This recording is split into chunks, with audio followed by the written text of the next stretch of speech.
Welcome in, ladies and gentlemen, to Wolf Field here on SpudsTV. Leading off for the Spearfish Sasquatch is going to be the third baseman, number 17, Johnny McHenry. Batting second, the left fielder, number 4, Seth Surratt. Batting third, the center fielder, number 28, Ben Parker. Batting fourth, the first baseman, number 25, Charles McAdoo. Batting fifth, the right fielder, number 25, Nicky Winterstein. Batting sixth, the designated hitter, number 24, Ryan Bachman. Batting seventh in the lineup, the second baseman, number 8, Cade Stuff. Eighth in the lineup is the catcher, number 20, Chandler Eibach. Rounding out the order for the Spearfish Sasquatch, who come into tonight with a record of 13-6, is shortstop number 2, Theo Hardy. And for the Canyon County Spuds, leading off is the center fielder, number 29, Ronnie McBride, last year's MVP. Batting second is the second baseman, number 2, Noah Denny. Third in the lineup for the Spuds tonight is the right fielder, number 4, Lucas Danielwicks. The cleanup tonight, left fielder, number 18, Cameron Grant. Fifth in the lineup, coming in for the first time, catcher number 32, Alex Salzman from Northwest Nazarene. Batting sixth in tonight's lineup for the Spuds is the designated hitter, number 24, Zach Tullerman.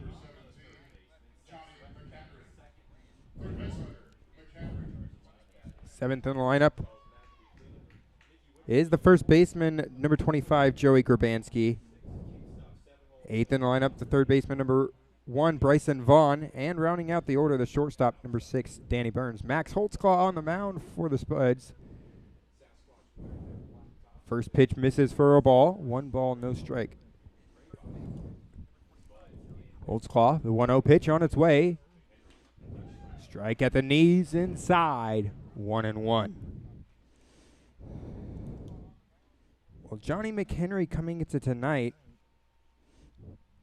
with a batting average well over 300, hitting .368 with 6 doubles, 2 triples, and 10 RBIs.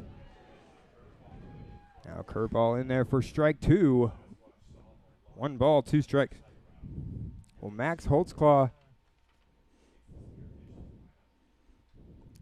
last time up when he was up in Soares Valley, it was the first game that he pitched in. As that is swung on and missed for strike 3. 1 out in the inning. That's going to bring up Seth Surratt. Now, Holtzclaw pitching brings a lot of energy to the mound, and you can kind of see it in his presence. So he's really electric here for the Spuds. I like to see him pitch because he, like I said, is just a bunch of energy and really commands the mound with his presence. So it'll be interesting to see what he does today, and it's always fun to watch him. On the outside corner for strike 1. Yeah, Max Holtzclaw, as I was saying, comes into tonight. Last time up on the mound, he gave up 2 runs in 6 innings with 9 strikeouts. Fly ball to left field. Cameron Grant underneath of it for out number 2.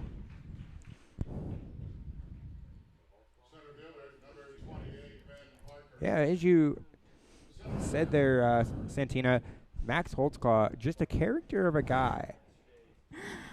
Yeah. He before was making some TikToks with our statistician Grace and I, so we got to talk to him a little bit, and like Dakota said, he is just a character, but he is funny and demands his presence on the mound. 1-0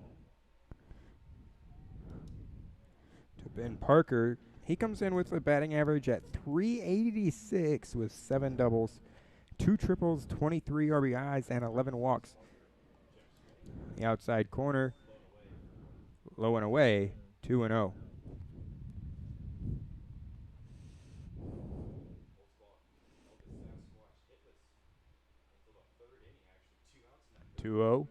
Holtzclaw steps back on the mound, pitching from the first base side of the rubber.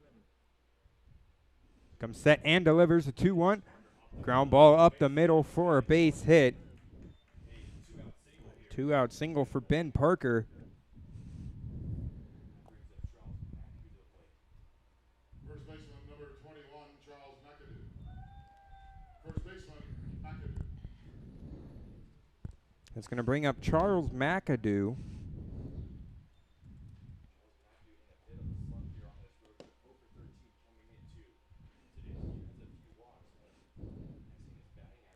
McAdoo, the first baseman for the Spearfish Sasquatch.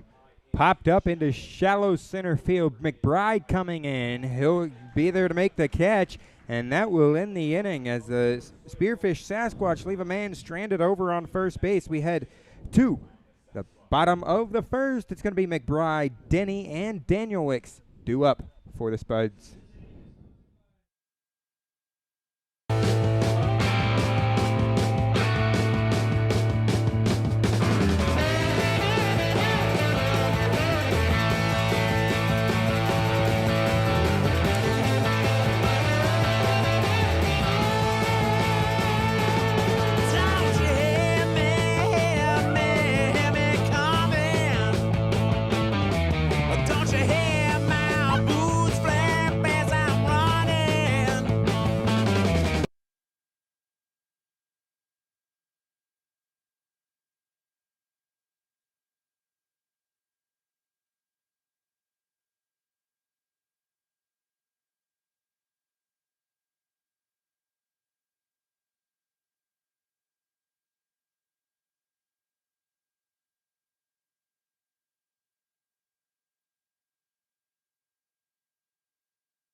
Welcome back here to Wolf Field on SpudsTV. This is Dakota Haynes and Santina Zito bringing you Spuds Baseball.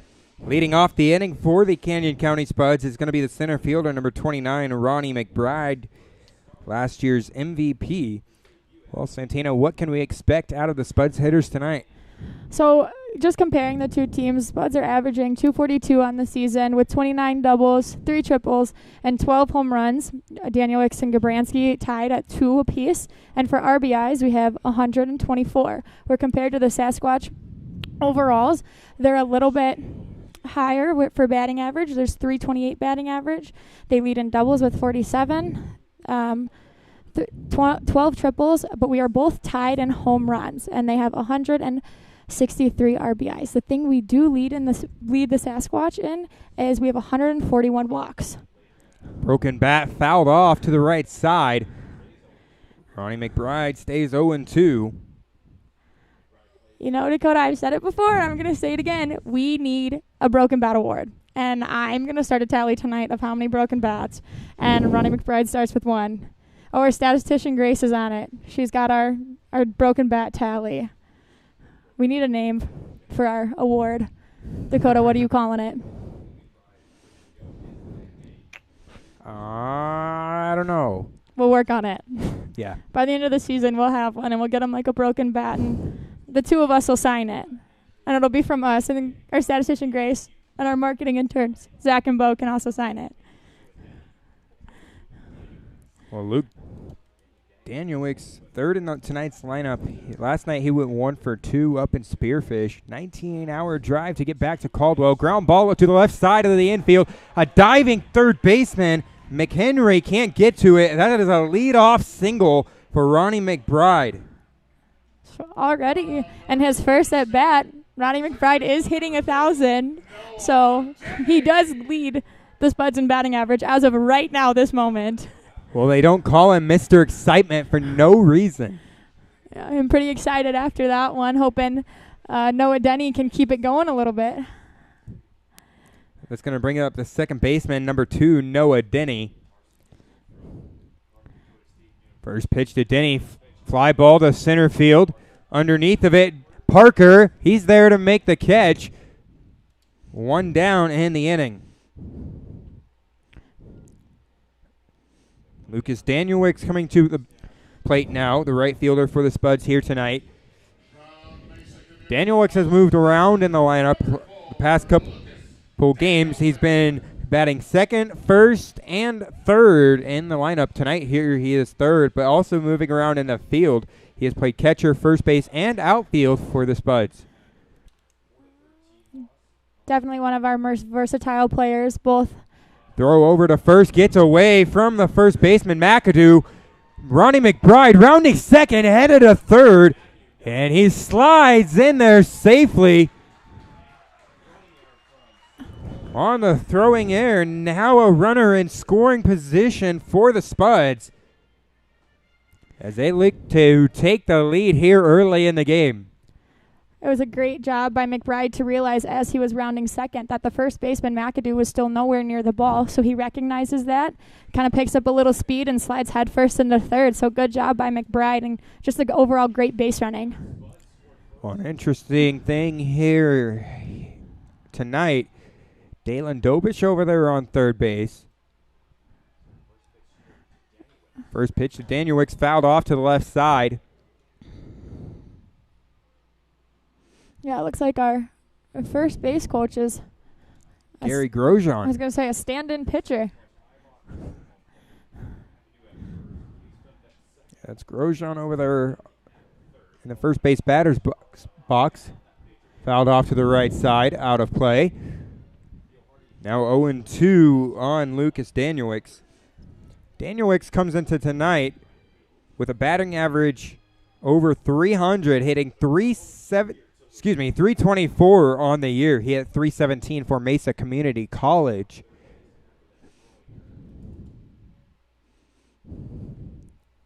Sawyer Rowland on the mound for the Spearfish Sasquatch. Fly ball to left field. Underneath of it, Surratt.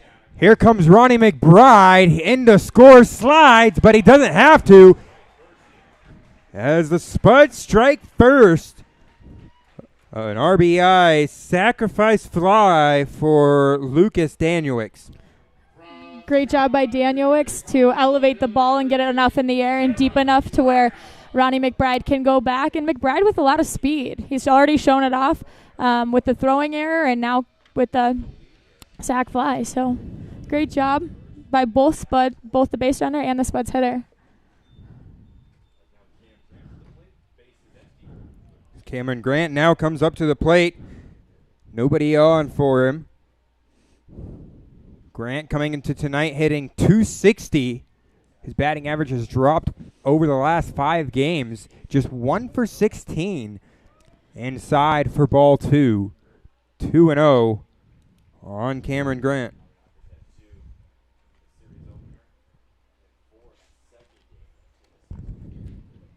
The 2-0 pitch on its way. Outside for ball 3. 3-0 now on Cameron Grant. Well, Grant so far the MVP for the Spuds. Has 7 doubles on the year. The 3-0 pitch, low for ball 4. So it's a 4-pitch walk for Cameron Grant.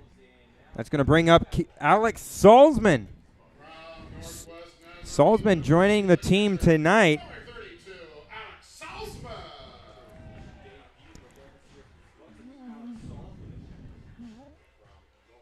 Salzman is a grad. He is in his grad year. So everyone got that COVID year back, and that's what Salzman is. So he's one of our more experienced players or one of our more older players.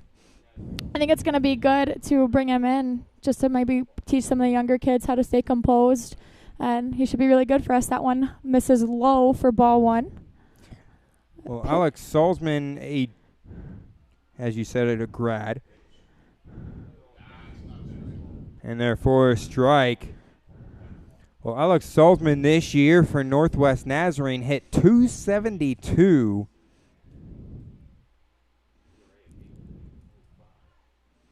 With 3 home runs, 9 walks. Ground ball down the left field line, fouled off. Already both the Spuds making their debut tonight, picking on the third baseman, trying to hit it over to him. Well, not to mention Max Holtzclaw making his debut here at Wolf Field.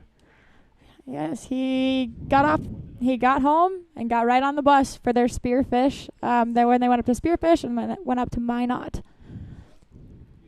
The 1-2 pitch, ground ball towards short. Hardy throws it the short way to second, and that will end the inning. But the Spuds do strike first. 1 run on 1 hit and 1 left on base in the inning. We head to the top of the second. Our score is 1-0 here at Wolf Field.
Welcome back here to Wolf Field. As it's going to be Nikki Winterstein leading off the inning for the Spearfish Sasquatch. As that misses outside for ball 1. Nikki Winterstein playing right field for the Sasquatch. Ground ball towards second. Denny up with it, throws over to first in time for the first out of the inning. Yeah, we usually see Denny over there at short, but tonight they're making a switch. Burns is playing short, and Denny is at second. Well, I'm so used to Noah Denny playing shortstop, as he's played shortstop since he got to Caldwell. Played shortstop every game on the road trip.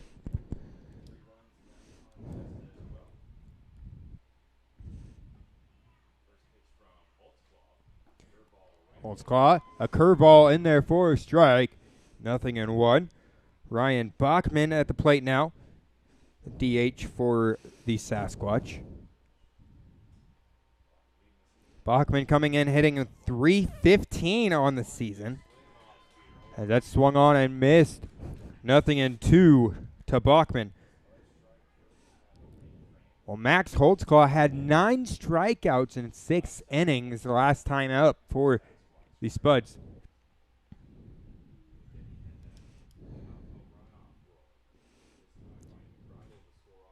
The 0-2 pitch, high for ball 1, 1-2 on Ryan Bachman.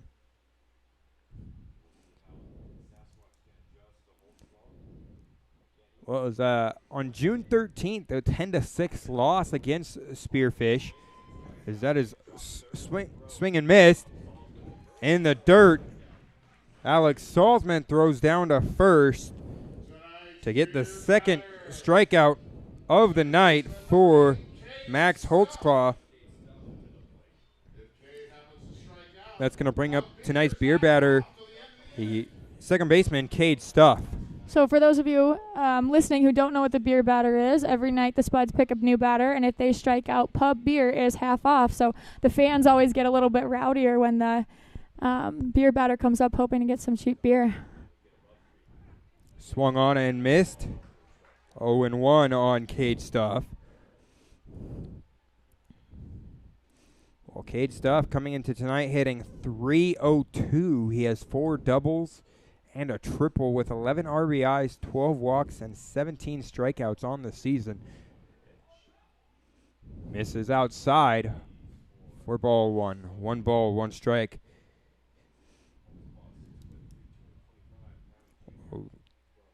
Max Holtzclaw from Northwest Nazarene, just a little down the road, about 9 miles to the east. 1-1 pitch. Misses for ball 2. 2-1. Now, the entire battery, both the pitcher and the catcher, is from Northwest Nazarene, so we can see a little bit more chemistry here with our pitcher and catcher, as they've been teammates for a while. Holtzclaw Jr. and Salzman is a graduate student. Fly ball to right field. Danielwick's coming in. Underneath of it for out number 3. We head to the bottom of the second. It'll be Tollerman, Grabansky, and Vaughn due up for the Spuds.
Welcome back here to SpudsTV, leading off the inning for the Canyon County Spuds. It's going to be the designated hitter, number 24, Zach Tollerman, coming into tonight.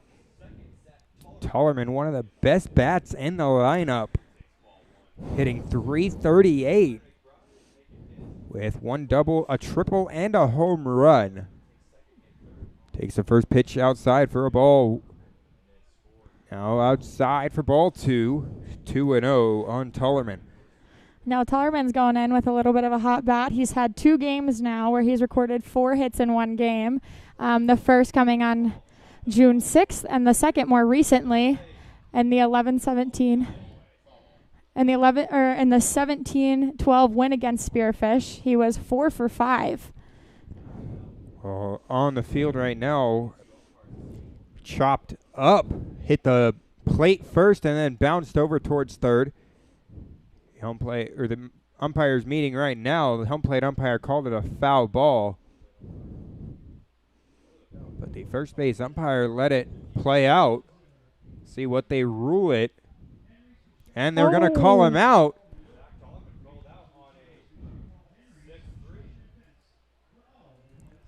Not sure what that's about. It did hit foul and then bounced up.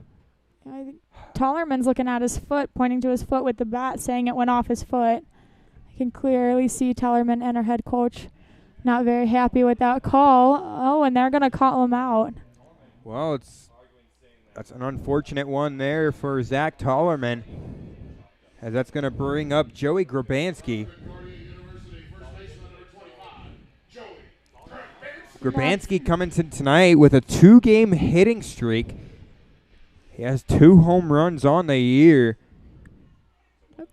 His first home run coming against the Tommy Knockers on June 8th, and his second one. That's going to run in and hit him in the back. A hit by pitch for Joey Grabanski.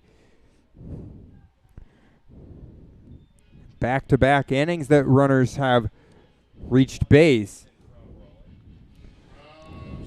And it's going to bring up the third baseman, number 1, Bryson Vaughn. Now Vaughn coming in with a .294 average, 1 home run, 1 double, and 5 RBIs. So he does have a little bit of power down here at the bottom of our lineup today. Hit to deep left field. Down for a base hit. And it's going to be runners on first and second for the Spuds here in the second inning. Vaughn jumping all over that first pitch, just left a little too far over the plate, able to perfectly place it into the left center field gap. Well, that's going to bring up the shortstop, number 6, Danny Burns. As on deck for the Spuds is Ronnie McBride. But Danny Burns, runners on first and second.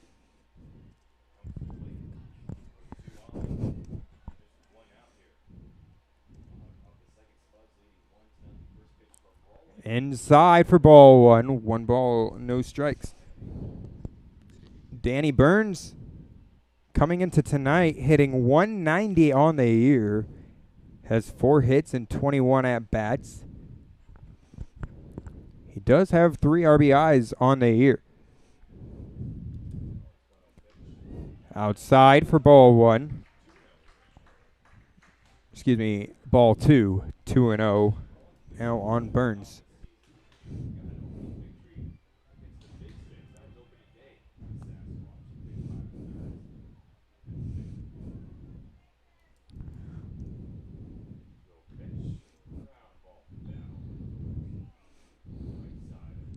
Swings on that one. Count now 2-1 on Burns. There's runners at first and second. Vaughn at first base and Grabanski at second with 1 out in the bottom of the second.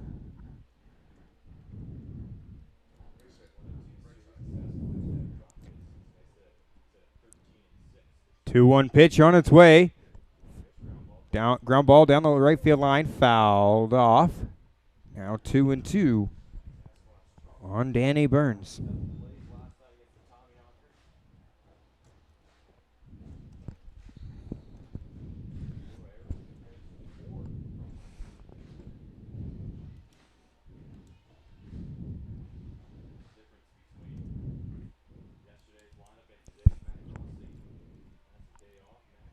Two-two pitch. Sawyer Rowland fires home. Ground ball towards third. The throw over to first in time to get Danny Burns, but it does advance the 2 runners. So runners in scoring position now for Ronnie McBride. Has a chance to pick up 2 RBIs here.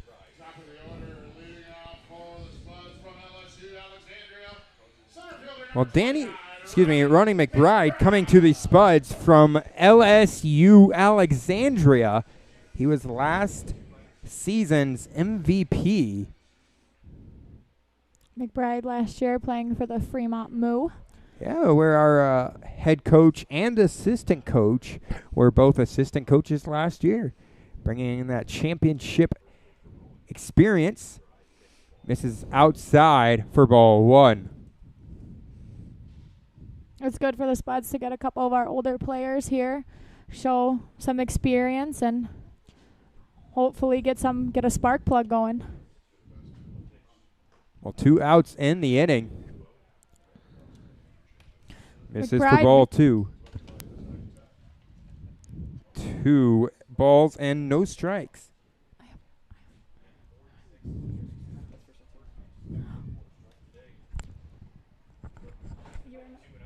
You are my favorite person. The 2-0 pitch. Misses for ball 3. 3-0 now on Ronnie McBride as the pitching coach for the Sasquatch now coming out to talk to his pitcher. Very short meeting here as the pitcher looks at him, says I'm good, and he's going to keep throwing. Our pitcher, number 37, Sawyer Rowland, on the mound tonight.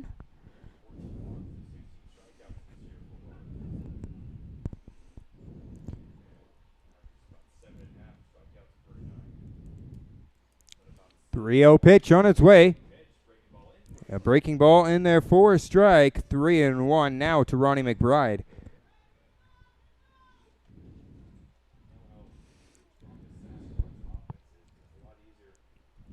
Well, Bryson Vaughn back in the lineup tonight, out there on second base. 1-0 our score here at Wolf Field, and that's going to be a walk for Ronnie McBride. Excuse me, Ronnie McBride.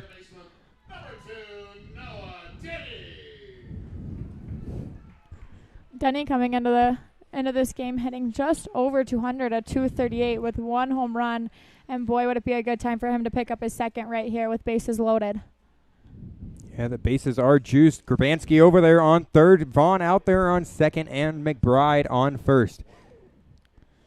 Curveball outside for ball 1. 1 ball, no strikes. Roland looking to be a little bit frustrated as he seems to be missing a couple of his spots. The 1-0 pitch. And therefore, strike on the outside corner. 1 ball, 1 strike to Noah Denny.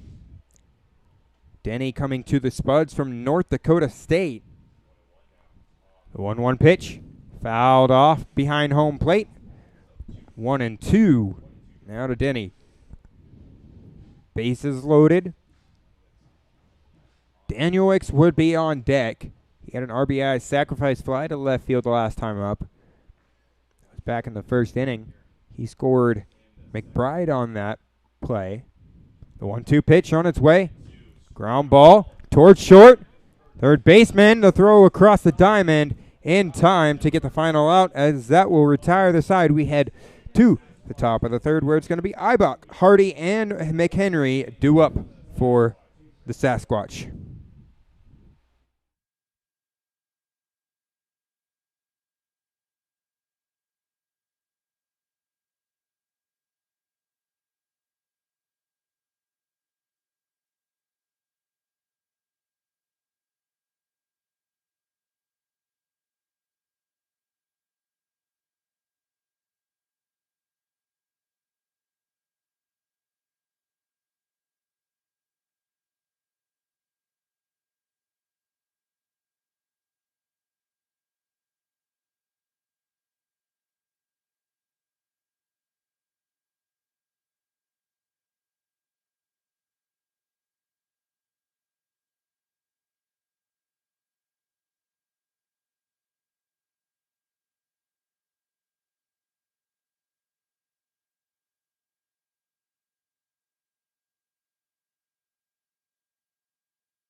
Chandler Ibach shows bunt to lead off the inning. Goes foul to the left side. Down the third base line. I know Ibach got that almost all the way down, so it'd be fair passing third base, but Bryson Vaughn letting it roll foul. Ibach with a lot of speed, so good call by Vaughn to let it roll foul.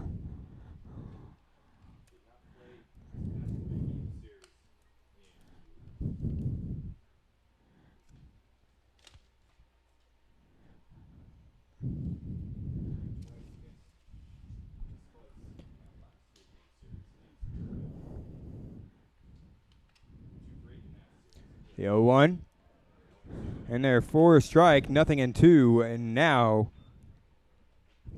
on Chandler Eibach. Well, Chandler Eibach, the catcher for the Sasquatch, coming into tonight hitting .308.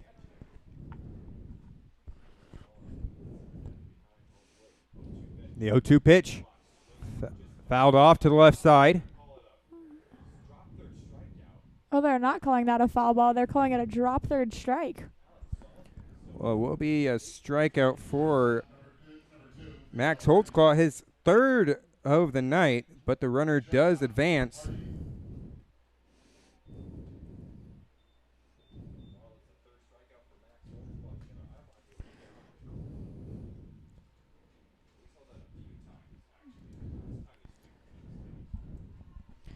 So it's going to bring up Theo Hardy, the shortstop for the Spearfish Sasquatch. Now this is a bunting situation with Eibach on first base, and no outs in the inning. So I wouldn't be surprised if Hardy lays down the bunt here. Misses down low for ball 2. 2-0 the count.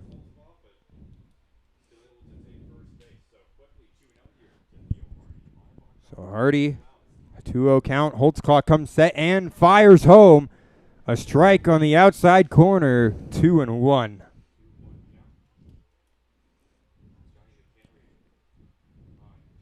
Holtzclaw doing a great job staying calm and collected. He easily could have gotten flustered after that strikeout where it was a pass ball. Holtzclaw tries to back pick the runner. He slides in safely.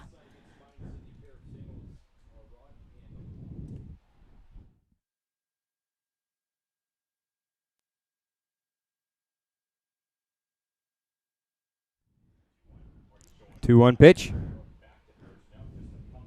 Called a strike as he did go around 2-2.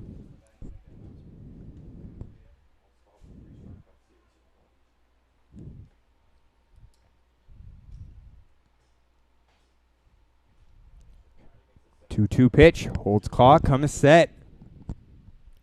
Kicks and delivers. Ground ball to the right side. That's going to get through. A base hit for Theo Hardy. And it's going to be runners on first and second for Johnny McHenry at the top of the order for the Spearfish Sasquatch. Oh, this is home game number 10 for the Spuds. 3-6 here at home so far. Looking to turn the season around, currently coming into tonight with a record of 6-14.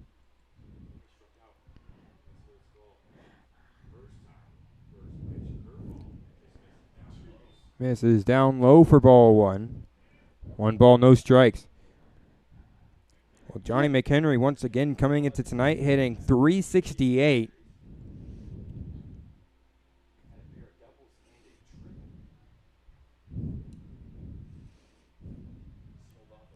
A 1-0 pitch to Danny Burns out there on second. Gets past him. Runner comes in to score. The throw to third, not in time, as that's an RBI single for Johnny McHenry. Theo Hardy does advance to third.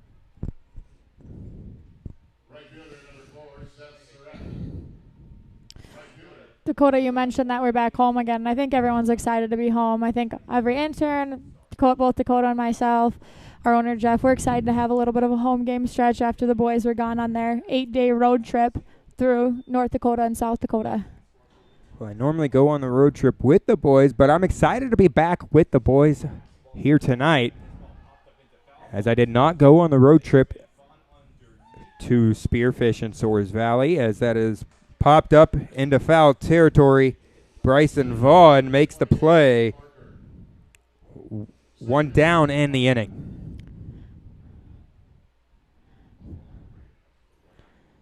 The boys actually just getting back right before the game. Had to all run home, grab their jerseys, and then come straight back to the field. So it's been a whole day of travel and now coming out to play some ball. Well, they did have some excitement coming into tonight with Ronnie McBride making his debut. Alex Salzman out there making his debut for Spuds. Bryson Vaughn back in the lineup. Danny Burns once again seeing some action. Didn't go on the road. Holtzclaw. Look back towards first. 1-0 pitch. Misses down low and outside for ball 2. Holtzclaw not happy about that one, throwing his arms up, kind of asking where that missed. And Dakota, I'm asking the same thing. I don't know where that ball missed. Looks pretty good to me from up here. Your guess is as good as mine. Holtzclaw asks for the sign once again. The 2-0 pitch on its way. Fly ball to left field. Grant right there. The throw in.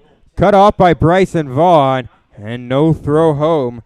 The run does come in to score as the Sasquatch now have a 2-1 lead here in the top of the third. First baseman, number 21, Charles McAdoo. First baseman, McAdoo. Now Charles McAdoo to the plate.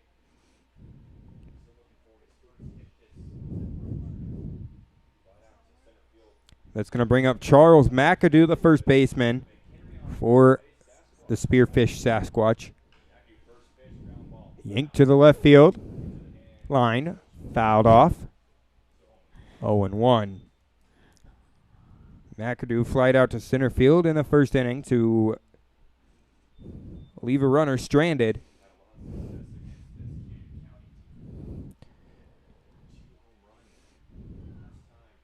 McAdoo. Holtzclaw comes home. Misses down low for ball 1. Well, coming into tonight, these Spuds, 5th in the Lewis division. The 1-1 pitch down the third base line. A diving Vaughn can't get to it. And that's out into left field for a base hit for Charles McAdoo. That's going to bring up Nicky Winterstein for the Spearfish Sasquatch. Dalen Dobich out to talk to Max Holtzclaw.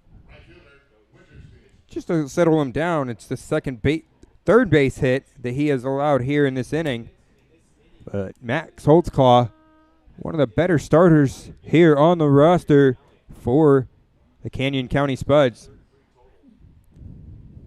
Dobish most likely going out there just to disrupt their timing, calm them down, make sure that it doesn't keep going. It's a quick visit to the mound. Now the NNU battery is going to talk a little bit. But yeah, just right now it's really important to slow the game down, mix up the hitters' timings, and make sure that Holtzclaw stays collected. Holtzclaw doing a great job staying collected tonight before he pitches. You can see he takes a big deep breath, calms himself down, gets ready to throw because he's a pitcher that shows a lot of emotion and a lot of excitement on the mound. Well, the 4 players from Northwest Nazarene, Joe Eiley, Max Holtzclaw, that's in there for a strike, Alex Salzman, and Blake McFadden, fresh off of their national championship run, the first in Northwest Nazarene history. Max Holtzclaw comes home. The 0-1 pitch, fly ball to left field. Grant moving to his right, there to make the catch, and that will retire the side. We head to the bottom of the third. The Spearfish Sasquatch have a 2-1 lead. As when we come back, it'll be Danielix, Grant, and Salzman due up.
Welcome back to the bottom of the third as the Sasquatch are up 2-1, and Lucas Danielwick's up to bat, gets hit by a pitch, so he'll take first base.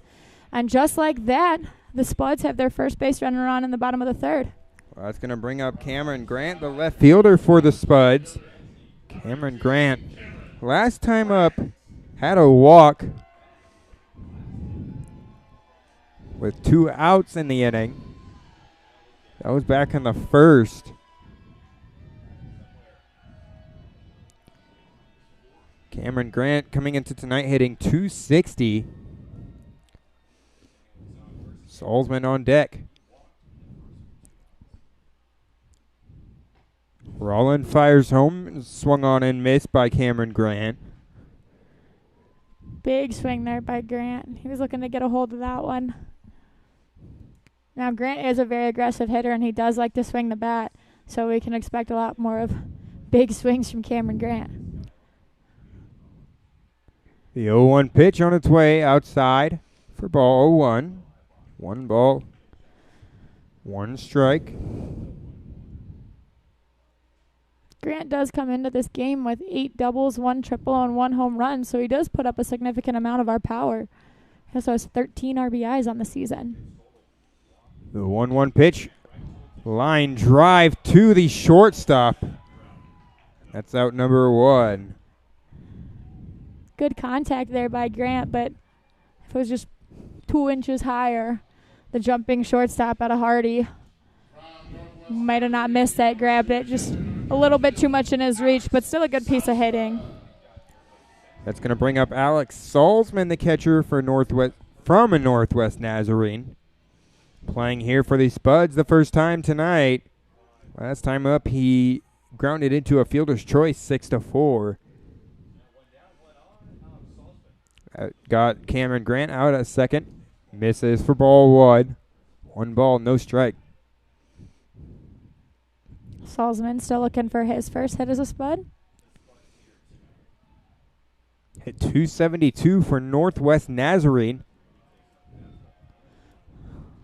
Misses for ball 2. 2-0.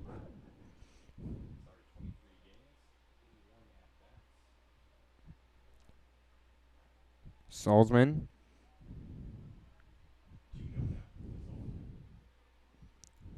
Runs inside and hits Salzman in the shoulder. That's the second hit batter of the inning, and that's going to bring up Zach Tollerman. Zach tonight 0 for 1 with a ground out to shortstop. So it's Tollerman and Grabansky due up for the Spuds, with runners on first and second.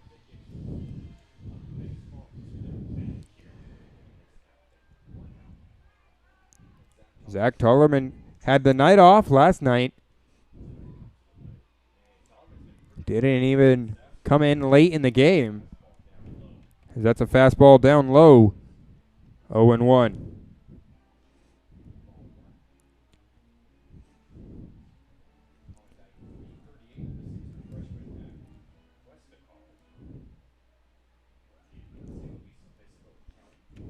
Tollerman the triple on the road. That was up in Spearfish.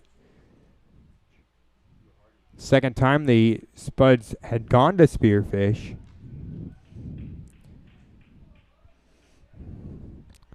Tollerman being very patient here in this at bat. The count is 2-0.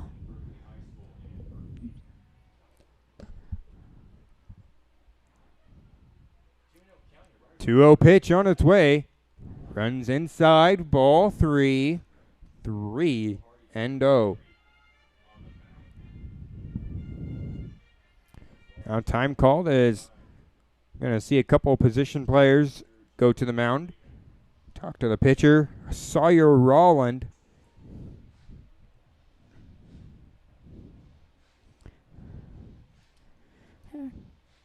Good job by the shortstop there. Take charge, try to calm him down as he's 3-0, but Tollerman still having a great at-bat right here. Good eyes. He has 16 walks on the year, so he isn't one who's foreign to taking some pitches.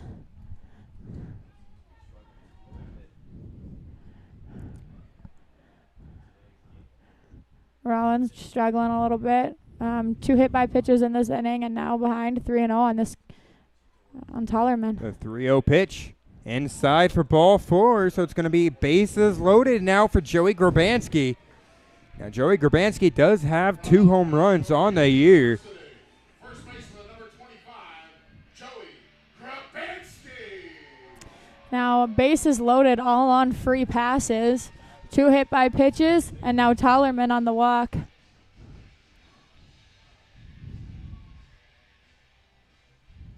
Now time called it, looks like they're going to say that wasn't ball 4. I'm not sure what quite's going on here.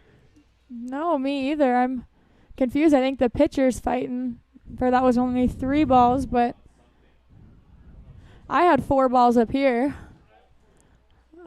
Confirming with our statistician Grace, 4 balls. So it is going to be that 4 balls. Tollerman now with 2 funky calls in his at bats. The first one, the foul ball off his foot that got ruled it wasn't foul, and now them trying to bring him back. Well, just that, a couple funky calls for a funky guy himself. He is a character, we can say that. And this runs inside, almost hits Grabanski.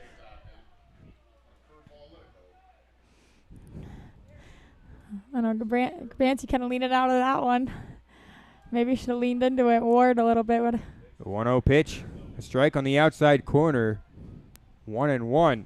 1 out in the inning. Bryson Vaughn on deck for the Spuds.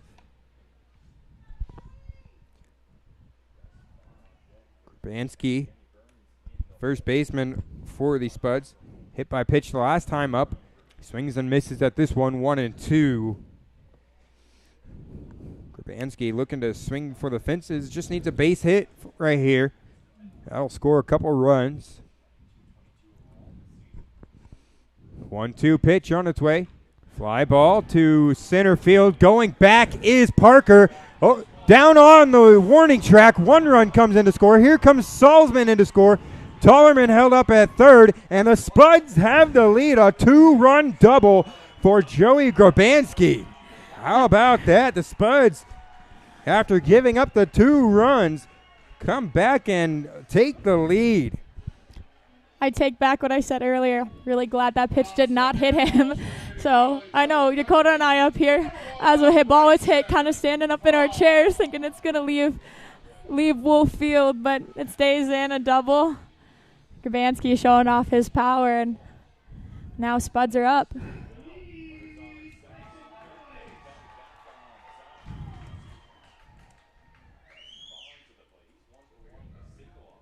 That's going to bring up Bryson Vaughn. Takes this pitch inside for a ball. 1 ball, no strike.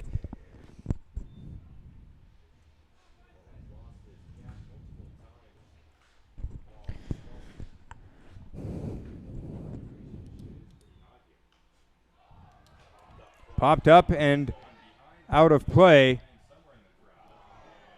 Oh, when the fan here misses it. Had it in his hand and dropped out. As the count now 1-1. Bryson Vaughn had a base hit the last time up.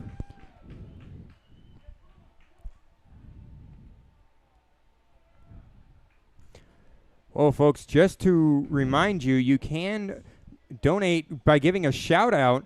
It's $1 per shout out. You can donate that to Venmo at SpudsPXP. And all proceeds go towards the broadcast. We're trying to get a camera out there in center field. The 2-1 pitch on its way. Outside for ball 3. 3-1.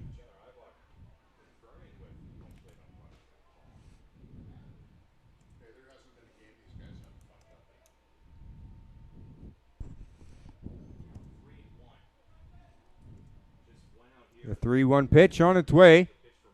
Swung on and missed by Bryson Vaughn. Now full count as the payoff pitch will be due up next. Vaughn with a big swing right there. I think he's excited to get back in the lineup. Looking a little antsy in the box, but trying to calm himself back down.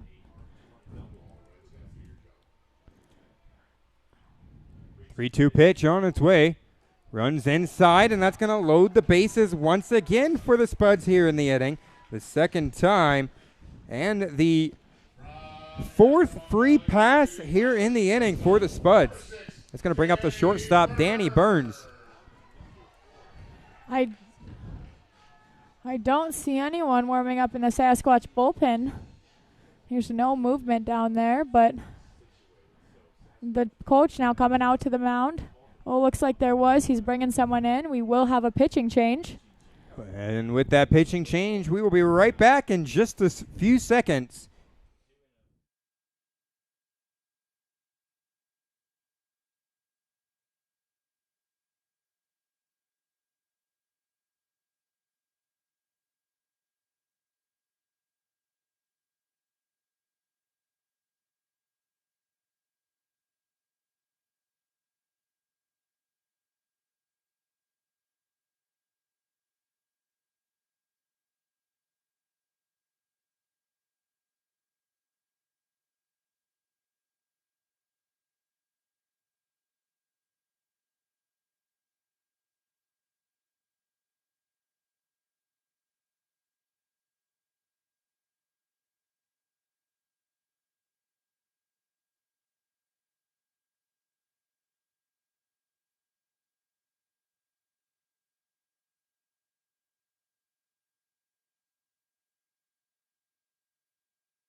All right, well, Sawyer rolling 2 1/3. Down in our VIP section. I think we've got a couple tables left. It's 6 adults. We're going to buy you dinner. That's going to include dinner. Unlimited beverages, including some beer. And now it's going to bring up $98. Pretty good deal. Danny Burns for the Spuds. New pitcher out there for the Spearfish Sasquatch, Logan Winsley. A left-handed pitcher coming into tonight. Has 2 wins on the year. Pitched in 7 games, 11 2/3 innings, 10 strikeouts, 8 walks, 14 hits surrendered. And he has a 4.62 ERA. Has pitched against the Spuds twice on the year. First pitch to Danny Burns, a strike on the outside corner. 0-1. Burns coming up to bat with the bases loaded. Tollerman on third, Grabansky on second, and Vaughn on first. Now in the dirt for ball 1. 1 ball, 1 strike. Bases loaded for Danny Burns. 1 out in the inning. 1-1 pitch. Burns. Winsley comes set. Ground ball towards third. And that's going to go foul. As it dribbled down the third base line. And just rolled foul there at the end. Johnny McHenry almost looked like he went to grab it and just missed it. Tollerman, even if he would have grabbed it, would have been easily safe as he kind of was off on the swing. Good. That would have been some good running by Tollerman, but the ball rolls foul.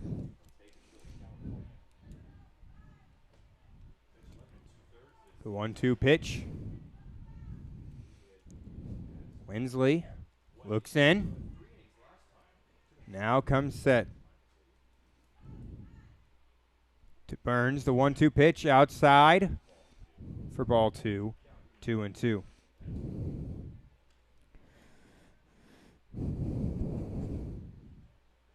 Spud's last inning left the bases loaded.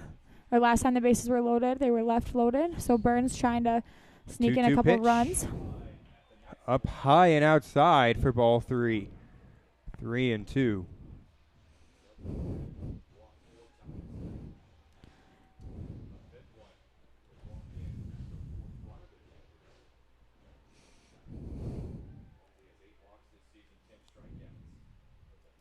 Full count. 3-2 pitch, fouled off to the right side, foul and out of play. As it's once again 3-2 on Danny Burns.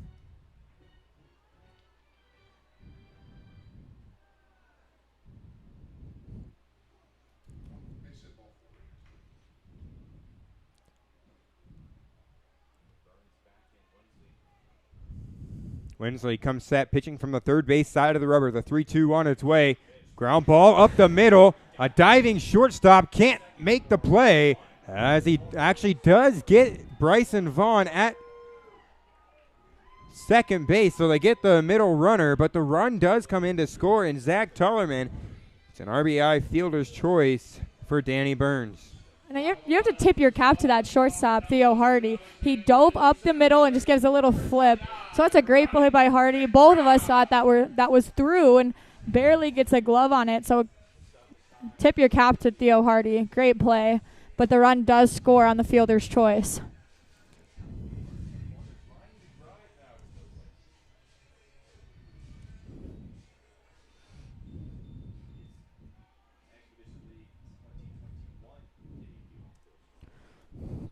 So that's going to bring up Ronnie McBride. 1 for 1 on the night.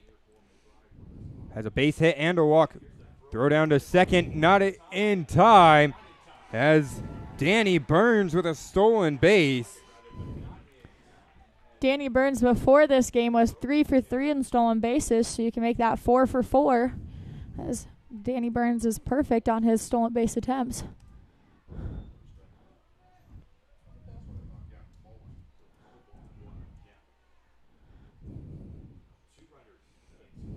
Pitch from Winsley, fouled off behind the plate. Now 1-1. Well, it's runners on second and third for Ronnie McBride, still looking for his first RBI here on the 2021 campaign,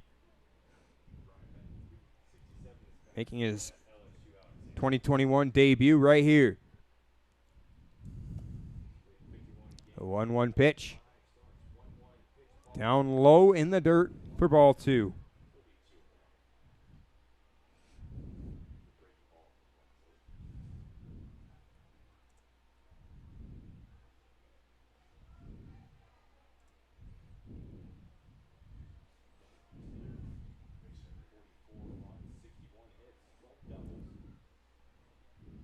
Two 1 pitch on its way.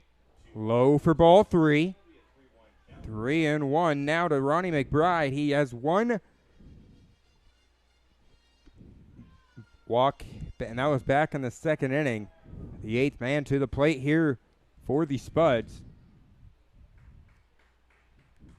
Winsley comes set and delivers the 3-1 pitch. A strike at the knees on the inside corner. 3-2. Not sure where that hit the plate, but McBride was not happy about that call, you could tell. Well, it looked like it was below the knees. I don't think I'd be happy either. A 3-2 pitch.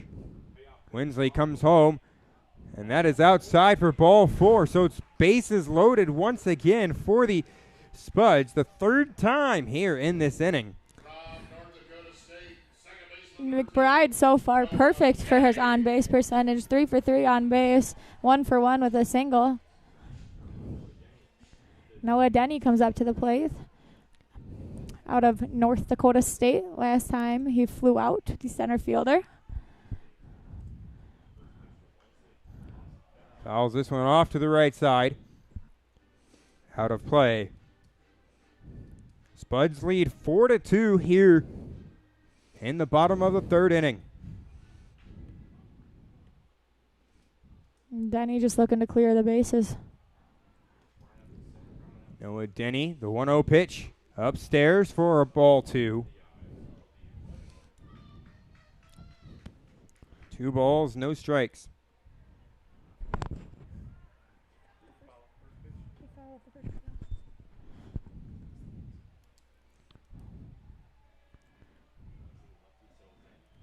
Two 1 pitch, fouled off behind us. Up here in the press box, now 2-2.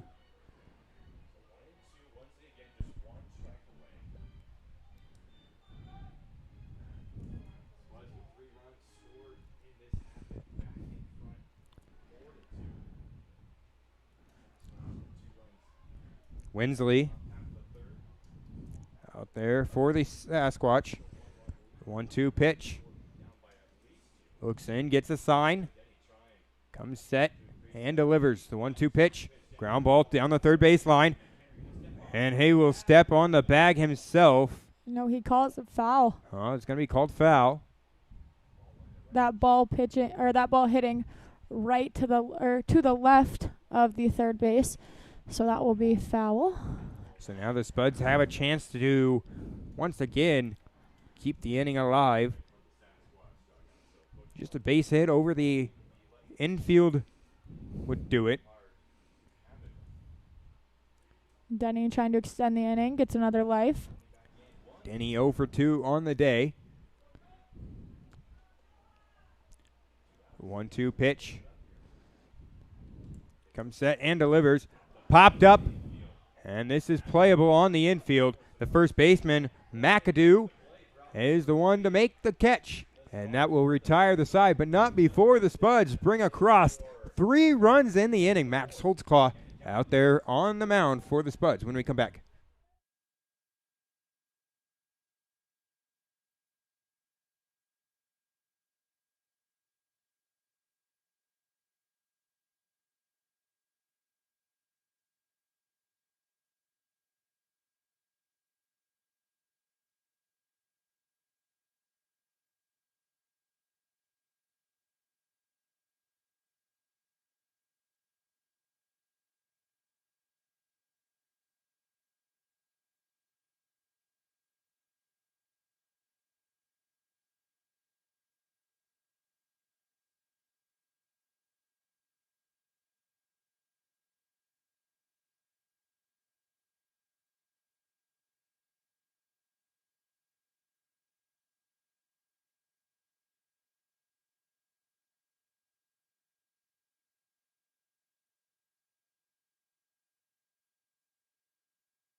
Welcome back here, folks, to SpudsTV.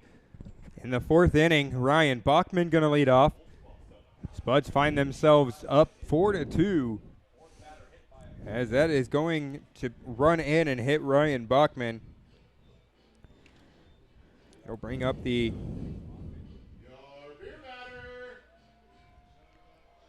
beer batter, Cade Stuff, the second baseman for the Spearfish Sasquatch, the right fielder. Last time out, he flied to right field.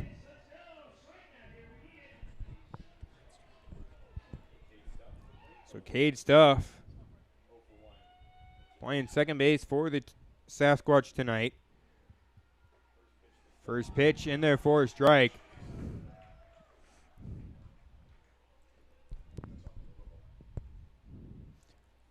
Last night with the win, Soares Valley tied Mining City for first in the Lewis division. They are both tied at 13-7.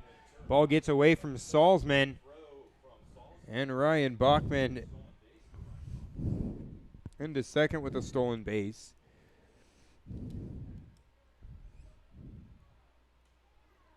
But the Spuds, fifth in the Lewis division with a record of 6-14 coming into tonight's game. 3-7 in the last 10. One of those wins at Spearfish on their last road trip. 17-12 win on June 12th. High and outside for ball two. That would be the only win that the Spuds saw on that road trip. A tough 6-game road trip. Holtzclaw comes set, looks back towards second. The 1-2-1 on its way. Ground ball towards second. Burns up with it, throws over to first in time for out number one.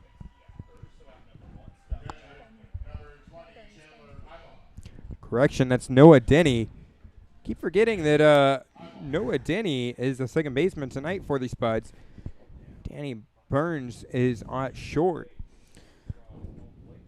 It does sound kind of weird to say just because we're so used to saying shortstop Noah Denny, but now Cole Arnold usually in there at second base, but tonight getting the day off.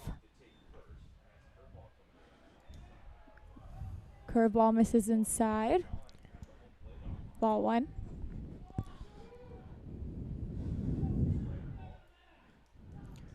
Well, one out in the inning. A runner on third for the Sasquatch. Chandler Eibach at the plate now for Spearfish. That's swung on and missed.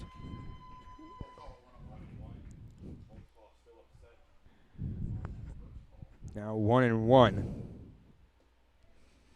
Max Holtzclaw, the last time up for the Spuds, he went 6 innings, had 9 strikeouts. Here tonight, he has 3. And that's below the elbows. 2-1.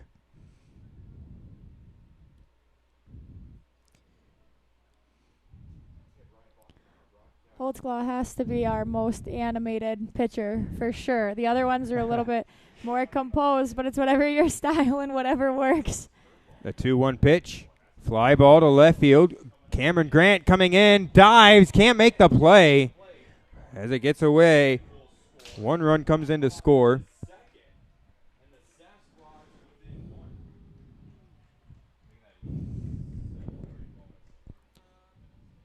That's going to be a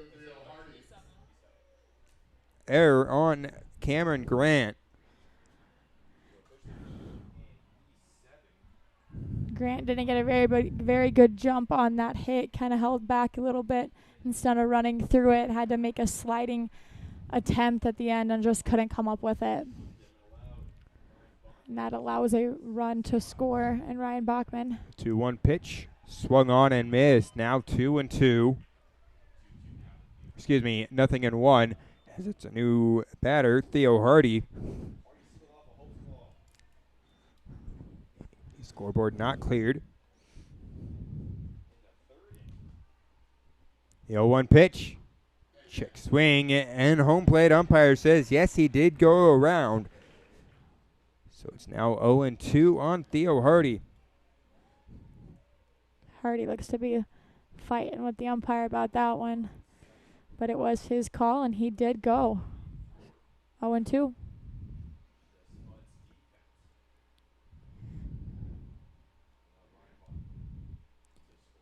The 0-2 pitch. Low for ball one. 1 ball, 2 strikes.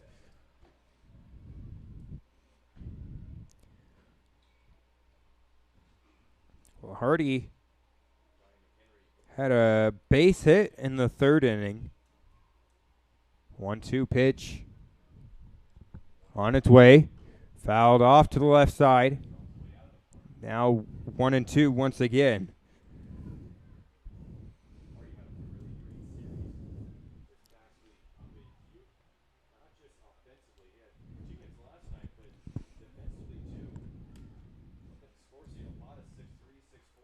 Theo Hardy coming into tonight hitting .270 in 11 games. That's a off-speed pitch. High and outside. Salzman to look the runner back. So 2-2 with 1 out in the inning. Holtzclaw, therefore a long one. A 2-2 pitch. Swung on and missed for strike 3. The 4th punch out of the night for Max Holtzclaw out there on the mound. Holtzclaw right now averaging a strikeout an inning. Coming in very strong. Well, averaging over 15 strikeouts in per 9 innings.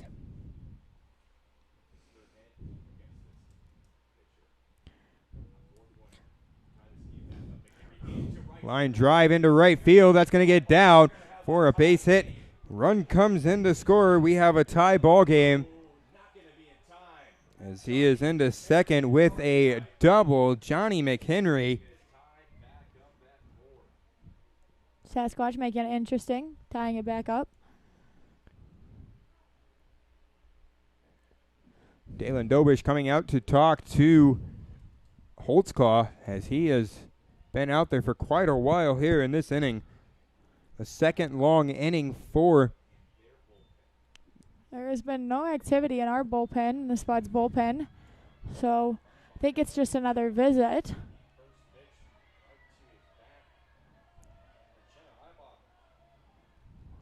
Well, normally you may see somebody warm up now, as after the second visit from the pitching coach, you do.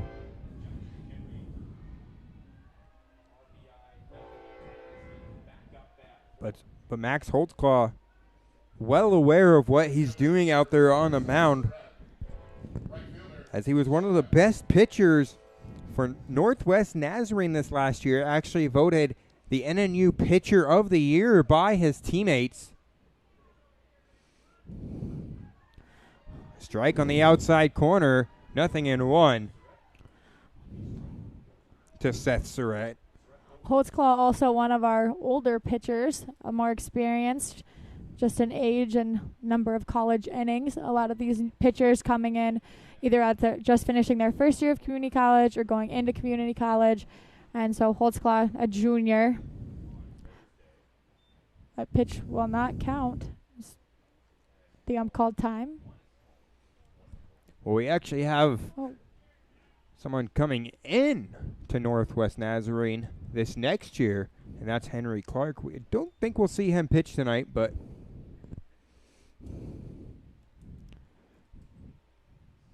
two outs in the inning. The 0-1 pitch, ground ball, foul in front of the Spuds dugout,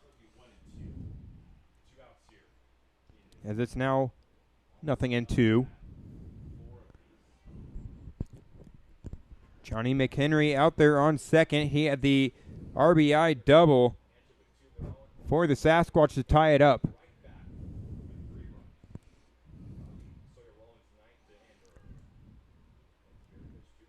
The 0-2 pitch swung on and missed, and that will retire the side. We head to the the bottom of the 4th, where it will be Daniel X. Grant and Salzman to lead off the inning once again.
Welcome back here to Wolf Field on SpudsTV.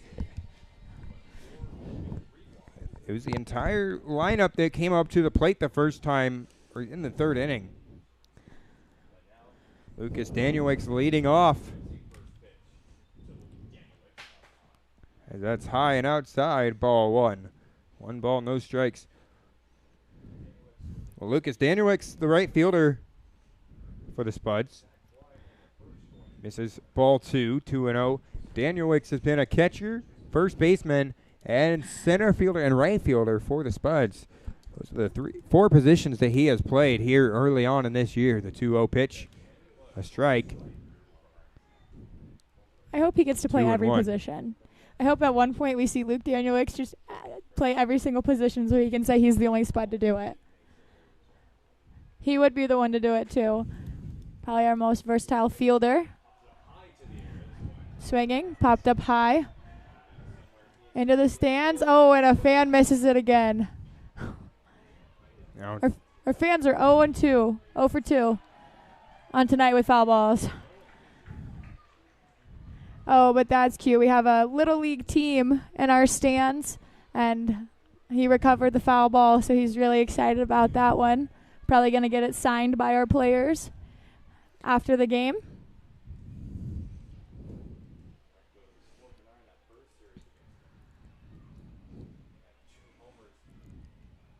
Well, the 2-2 on Danielwick's on its way. Inside for ball 3. 3-2.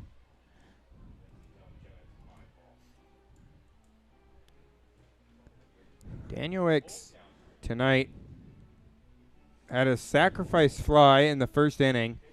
And then last time up, he was hit by a pitch and came around to score. The 3-2 pitch.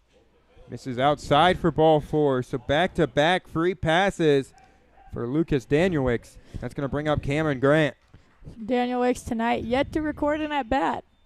Sacrifice fly does not count. And the hit by pitch and the walk.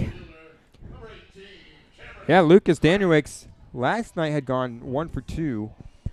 The 19-hour drive from Minot, North Dakota. Both teams tonight coming in as Spearfish had traveled from Butte, Montana. They played against Mining City last night, won 19-4. Ball misses low for ball 1. Yeah, the boys getting back right before the game on the bus. Traveled all night. Hopefully they got some sleep, and it wasn't too bad of a bus ride. Some rejuvenated offense here early on in this game. That misses ball low. 2-0. The Spuds do have some fresh players that did not go on the road trip. Ronnie McBride and Alex Salzman catching behind the plate for us today. Well, both those players added to the roster today. Bryson Vaughn and Danny Burns did not go on the road trip with the team. A couple of pitchers as well stayed home.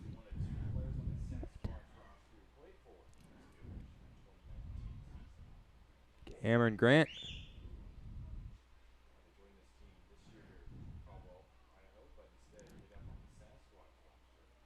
The 2-1 pitch on its way. Swung on and missed. Now 2-2 on Cam Grant. 0 for 1 on the night. A walk and a line out to the shortstop. That was an inning ago. The 2-2 pitch on its way outside for ball 3. As it's a full count once again.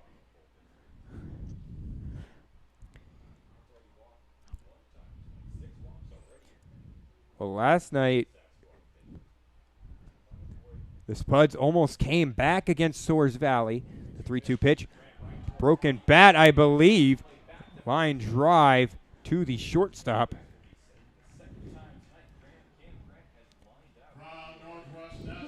That is our second broken bat of the night. We're starting to keep tally. We will tell you at the end of the season who has the most. Right now, I think leading our broken bat tally has to be Kane Ross. Yeah, Kane Ross has broken 9 bats on the year.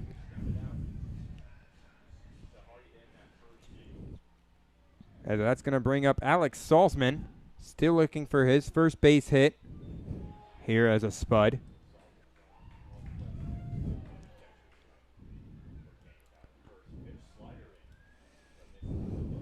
That's a slider, misses inside for ball 1. 1 ball, no strike. Oh, it's Salzman, Tullerman on deck for the Spuds. 1-0 pitch, popped up on the infield. Going back is Hardy, and Theo Hardy, the one to make the catch behind second base. Hardy traveling a long way to carry that or to catch that ball. He's almost into right field between the right fielder and the second base. So Hardy, we've seen make some good plays. 2 line drives, a dive up the middle, and now traveling a long way. A shortstop with quite a bit of range. That's going to bring up Zach Tullerman, the designated hitter for the Spuds tonight. Tullerman last night out of the lineup, but had a pretty productive road trip. 2 outs in the inning, misses inside for ball 1. 1 ball, no strikes. Daniel Wicks over there on first. Spuds looking to bring him around, not leave a man on base. That's a ball outside. Nothing in 2. Well, something good to see. The Spuds have a ton of substitutions that they can make now. Yes, at the beginning when all of our players were still playing in their college run, it was kind of short. Definitely in the bullpen was our main problem, I think, coming in. But now that we've got some arms back, we got Holtzclaw, we got a couple of catchers.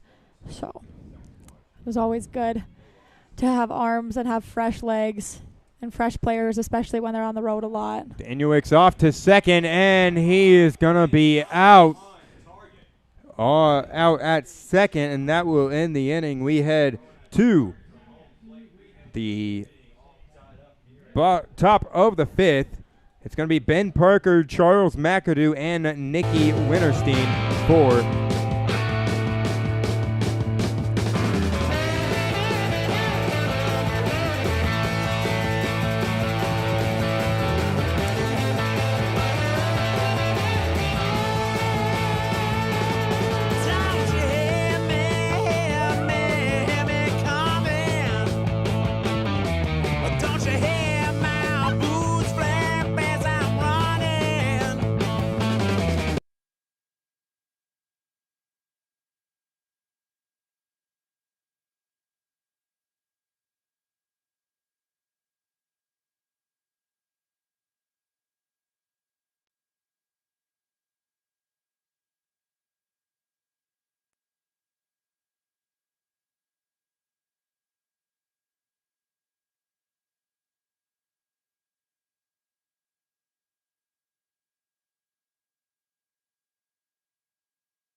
welcome back here to Wolf Field.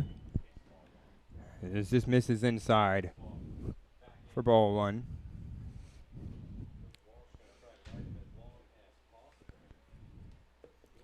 Max Holtzclaw still out there on the mound.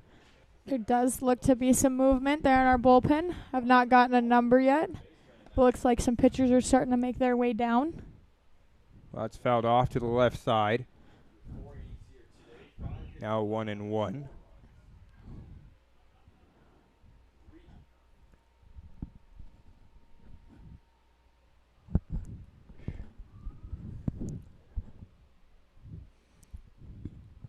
The 1-1 pitch. Check swing. Ben Parker goes around.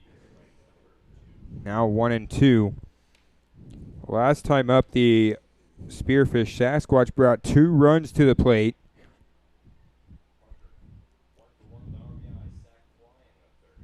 Holds claw, the 1-2 pitch.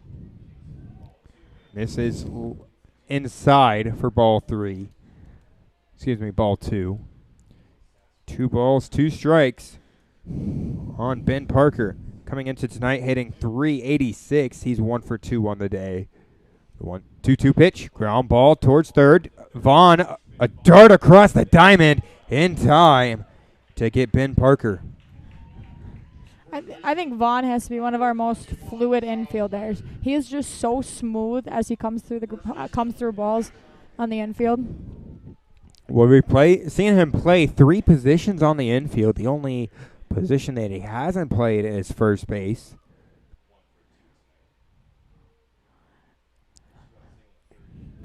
And therefore, a strike on Charles McAdoo.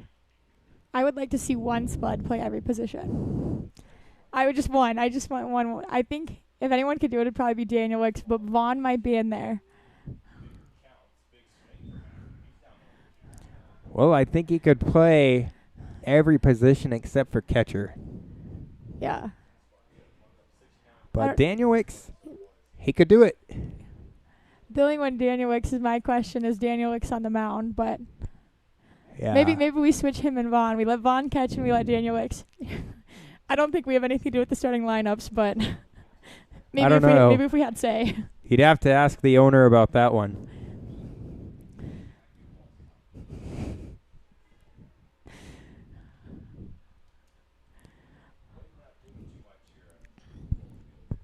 The 0-2 pitch. Holtzclaw taking a long look. Now comes set. And the 0-2 pitch low for ball 1.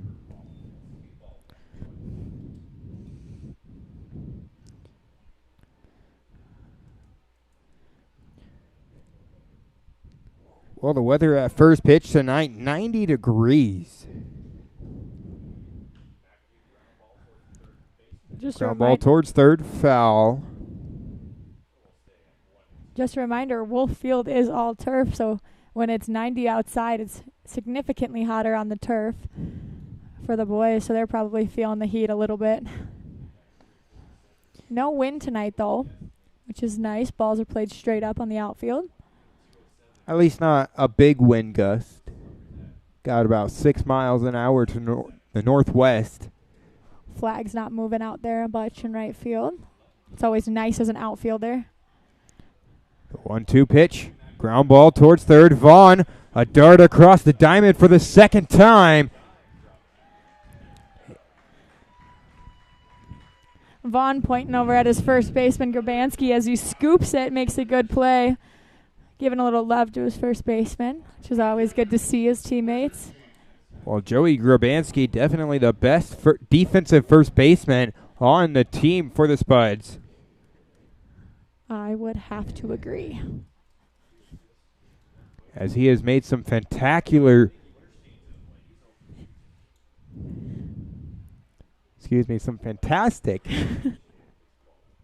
not quite sure that's a word. We can make it up. We might as well.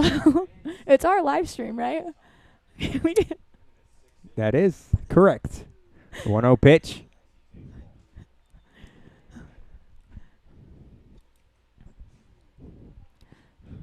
Dakota's just keeping the fans on their toes, seeing if they're listening.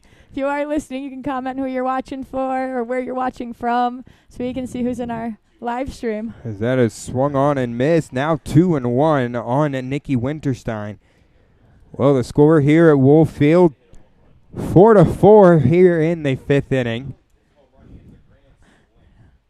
As we take a look around the West Coast, the Expedition League scoreboard.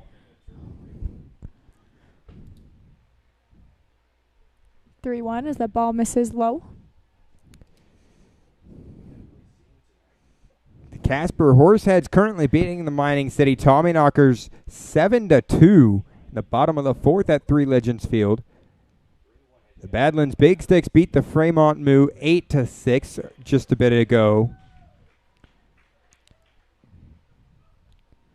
Strike two on Winterstein. Now it's a full count.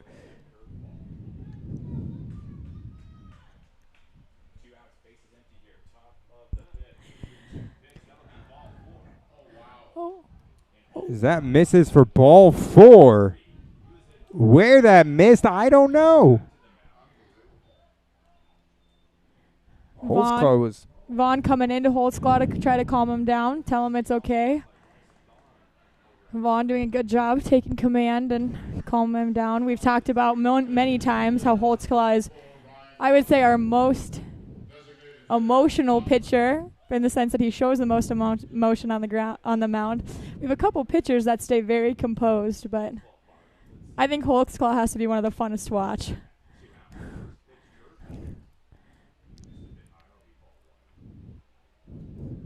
That's upstairs, 1-0 the count on. Now some action down in the Spuds bullpen. Looks like a lefty down there. The 1-0 pitch. In the dirt, the throw down to second. Wide to the left. Excuse me, the right. My left, the player's right.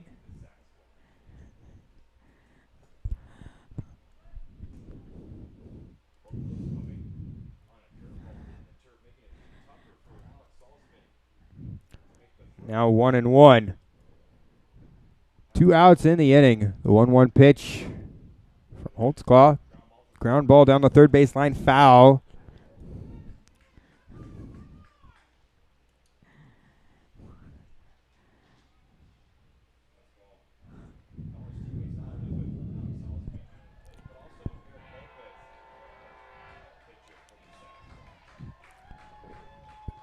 The 1-2 pitch.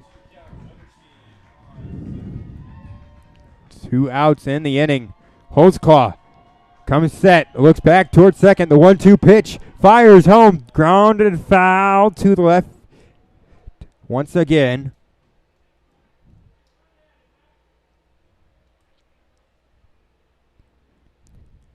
Looks like Blake McFadden down in the Spuds bullpen.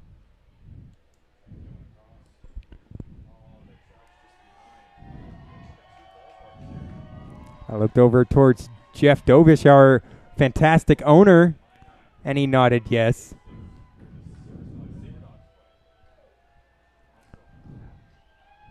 Holtzclaw comes set once again. 1-2 pitch. Ground ball. Burns. Excuse me, Denny. Over to first in time for the third out of the inning. As we are all tied up at 4 here.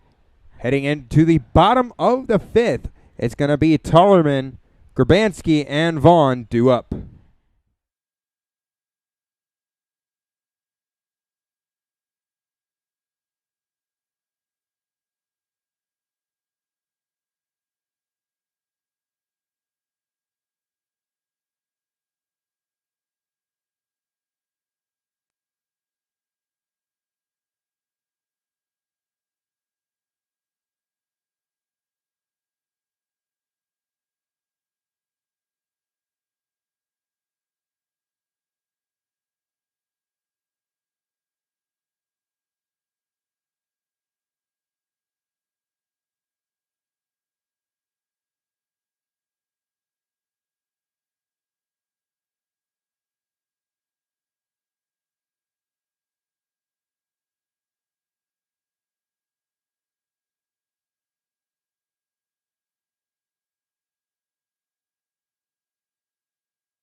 Welcome back here to Spuds TV. Well, the Spuds tonight wearing their white pinstripes with teal numbers. That misses outside and low for ball 1.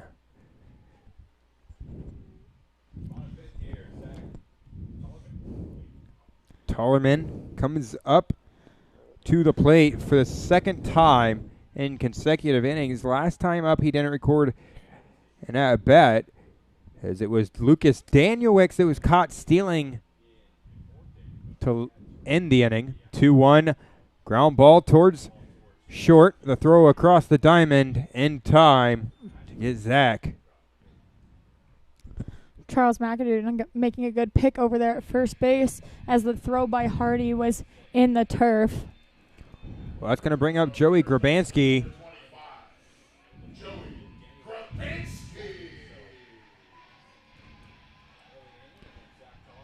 Grabanski out of Concordia in Nebraska. He plays in the Great Plains Athletic Conference, which, little fun fact, is the same conference that I play in. So my baseball team plays Grabanski during the regular season, and I play his softball team during my regular season as well.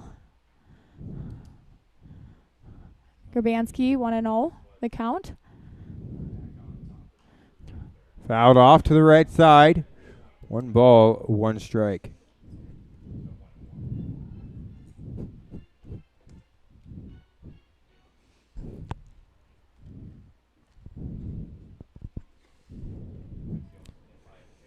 The 1-1 pitch from Winsley. Grounded foul to the left side. Now 1-2 with 1 out in the inning. Still tied up here at Wolf Field. 4-4 our score here in the bottom of the 5th.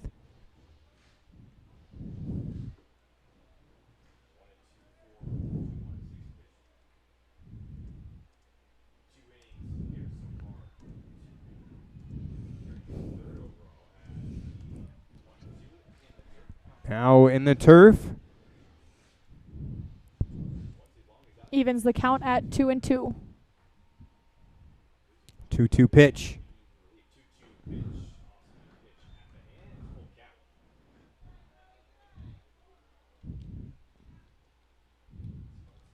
Up high, 3-2, the count on Grabanski.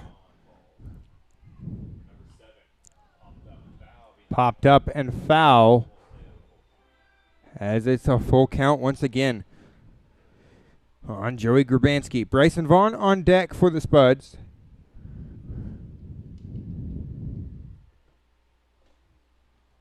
As he did not go on the road trip. 3-2 pitch. Popped up high into the air. Charles McAdoo in foul territory. He makes the play. That's out number 2. It's going to bring up Bryson Vaughn. I believe it was our last home stretch. Bryson Vaughn hit a home run to dead center field. As that night, Santina Zito claimed it a small man with some sneaky power. I don't know if those were my exact words, but I did say Vaughn has some sneaky power. He just has a very fluid swing, so when he does make contact, it does go a long way. And just by the looks of him, it doesn't look like he'd be your typical power hitter, someone like Tollerman or Grabanski. But that's outside for ball 2. 2-0.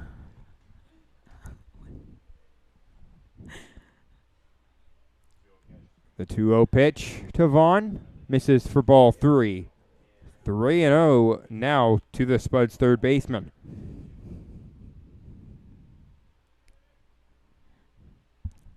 Two outs in the inning.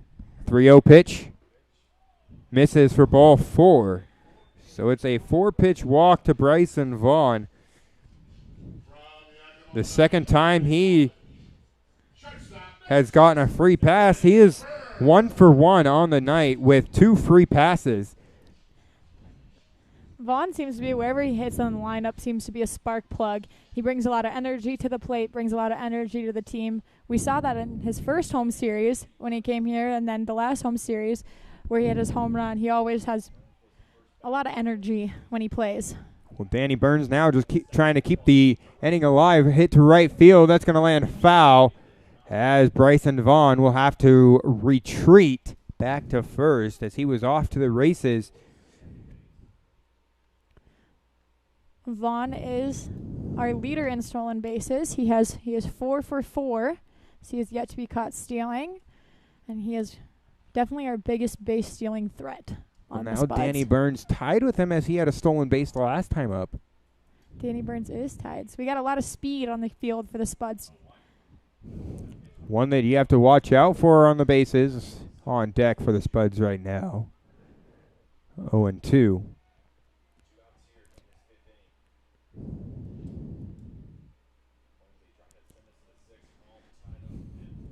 Burns looking to get a base hit. Keep the inning alive. Bring it up for Ronnie McBride.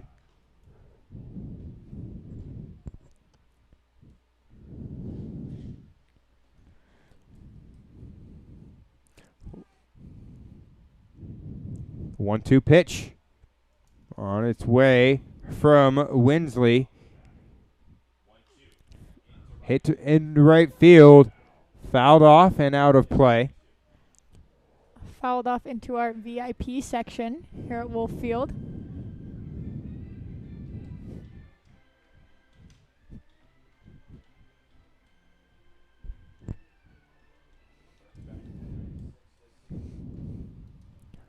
So now Burns with a 1-2 count once again.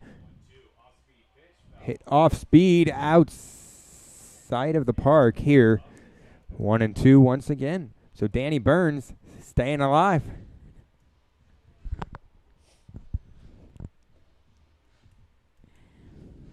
You seem to be laughing at something over there, Santina. What is it? Nothing. My statistician and I always, Grace sitting to my right, I always joke about the game. So usually if I'm laughing, it's because we're making comments over here. Throw over to first. Not in time as Vaughn gets back safely. Dakota, I don't know if you're supposed to call me out on the live stream like that.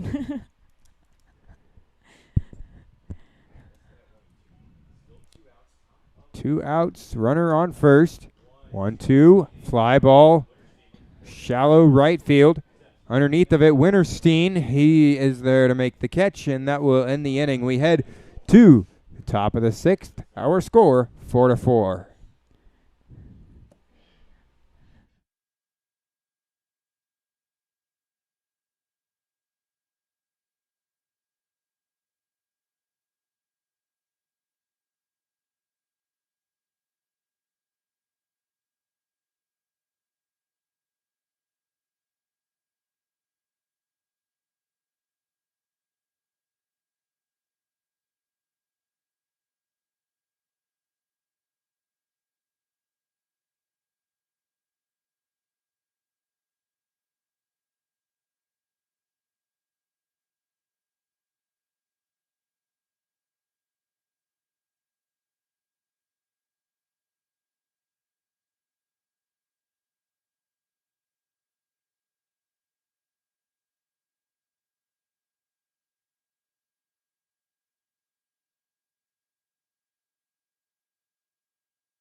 Welcome back here to Wolf Field on Spuds TV.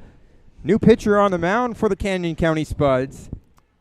It's number 19 from Northwest Nazarene University, Blake McFadden. Now, Dakota and I were talking in between innings, and how Dakota describes him is absolutely electric and a flamethrower. Dakota did play-by-play for Northwest Nazarene, so he does know a little bit of the NNU players a little bit better, so we'll be excited to see McFadden and his debut. I just want to mention, the reason why I said he's an absolute flamethrower is when the team was down in Cary, North Carolina for the national championships, Blake McFadden topped out at 88 to 90 miles an hour with his fastball. The Sasquatch hitter is going to get a little bit of a different look as Holtzclaw is right-handed and McFadden coming in as a lefty. So they will see a different pitcher. Well, first pitch from McFadden misses for ball one.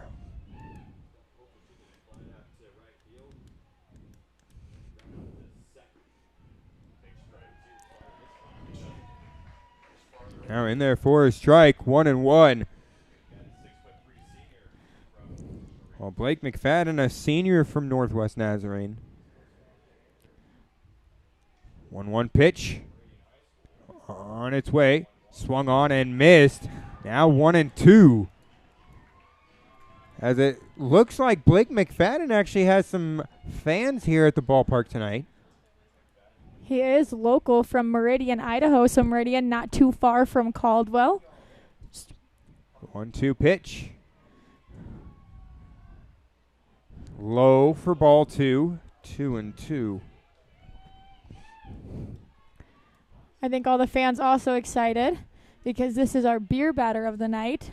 So with 2 strikes, the fans like to see a strikeout from McFadden. The 2-2 pitch. And there it is. The first strikeout of Blake McFadden's Spuds debut.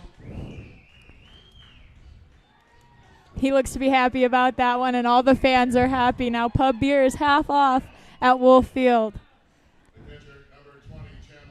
Well, Blake McFadden, once again, just electric coming in with that first strikeout in his Spuds uniform.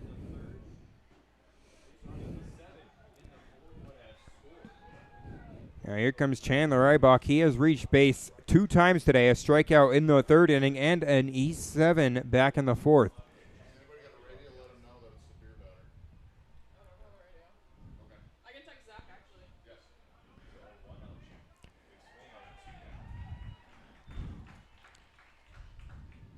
That's in there for strike 2. Nothing in 2.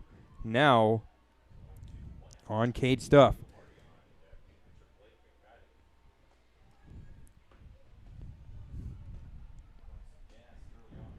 Excuse me, it's Chandler Eibach.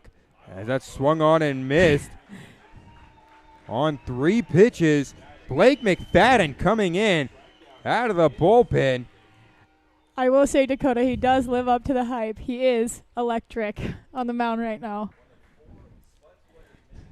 2 straight strikeouts. I would even describe McFadden right now as fantacular, as Dakota likes to say. I just want to say, I don't know where that word came from. I hope you know I will be throwing that in the live stream at least 1 to 2 more times.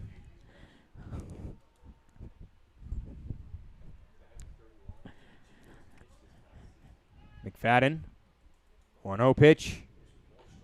Fires home outside for ball 2. 2-0.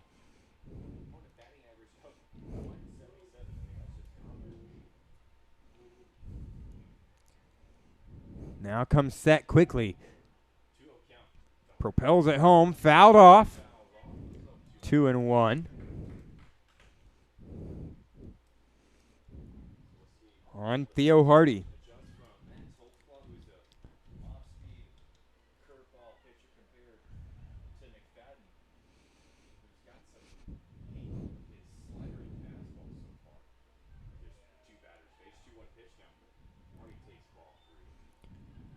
That misses for ball 3. 3-1.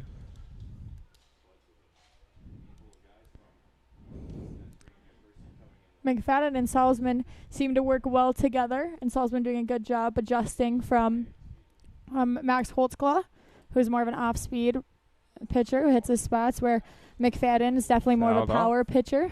He's going to... Fouled off. Now 3-2. 2 outs in the inning.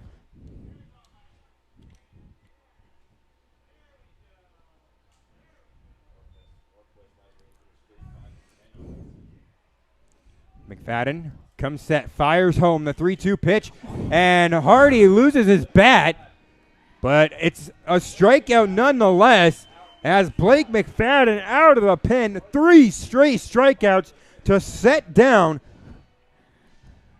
the Sasquatch lineup. We head to the bottom of the 6th. It's Ronnie McBride, Noah Denny, and Lucas Danielix to lead off the inning.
Welcome in to SpudsTV.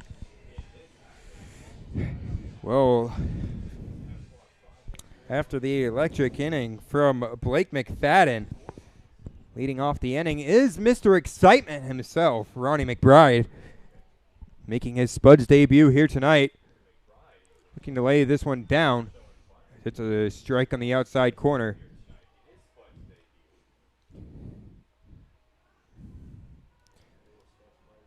Ronnie McBride, 1 for 1 on the night, 2 walks and a base hit. He did come around to score back in the first inning.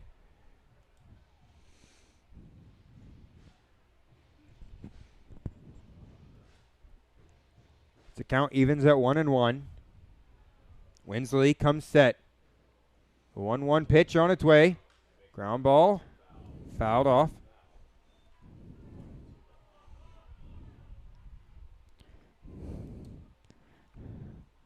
Now the Spuds here in the bottom of the 6th, back at the top of their lineup. McBride, Denny, and Danielix all due up in this inning. The count is 1-2 on McBride. Takes ball 2 outside.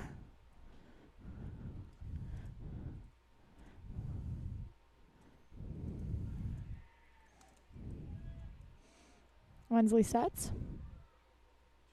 Delivers. Ooh. McBride strikes out swinging, drops the 3rd strikes, but does make the throw to first, so McBride will be retired. Up next is Denny, Noah Denny, the 2nd baseman, out of North Dakota State University in Fargo, North Dakota. Tonight he has flew out to, he's 0 for 3, flew out to center, had a 6-3 grounder, and then a line drive to our first baseman.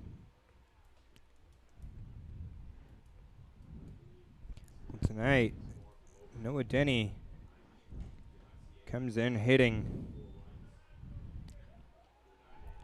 238.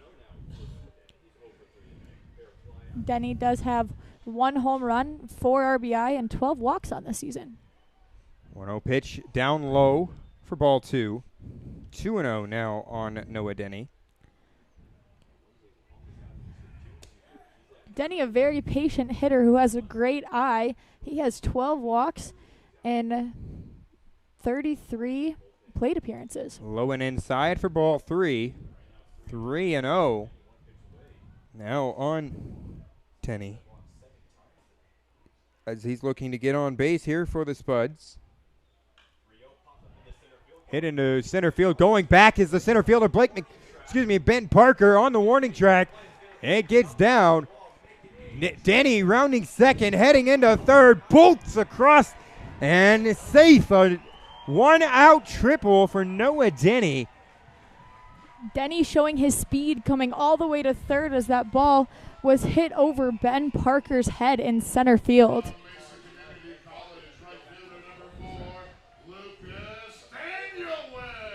Well, that brings up Lucas Danielix for a chance to pick up an RBI.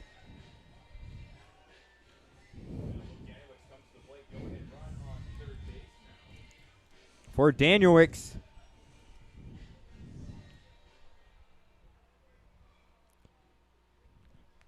it'd be his 12th RBI. 1 out in the inning. That misses high and outside for ball 1. 1 ball, no strikes. Lucas Danielix was in a similar position in the first inning as McBride was on third in the first inning where he hit his sacrifice fly. Let's see if he pitch, high and outside, ball 2. 2-0. Well, the corner infielders playing in, protecting the run from scoring.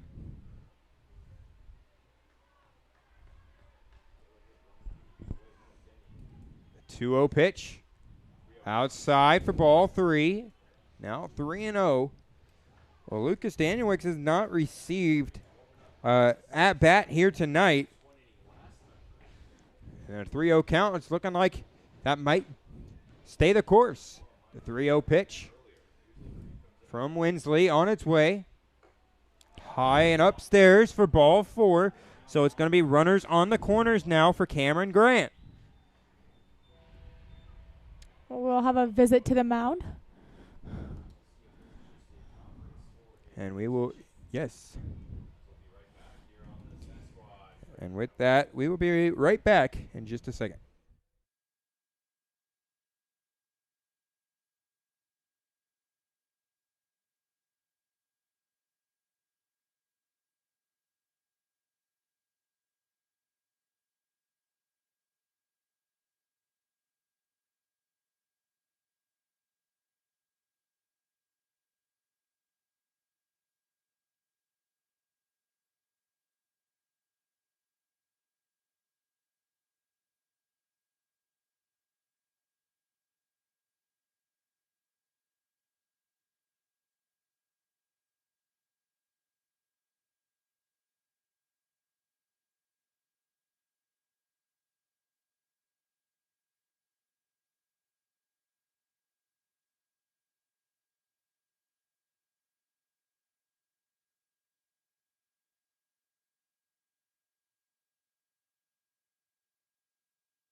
All right, well, welcome back here to Wolf Field, as they're going to stick with Logan Winsley out there on the mound for the Sasquatch. It's going to be Cameron Grant due up, runners on the corners, 1 out in the inning. Salzman on deck for the Spuds.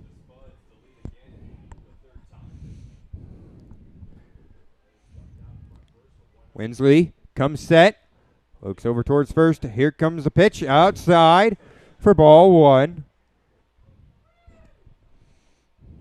Looked like a breaking ball that just didn't break.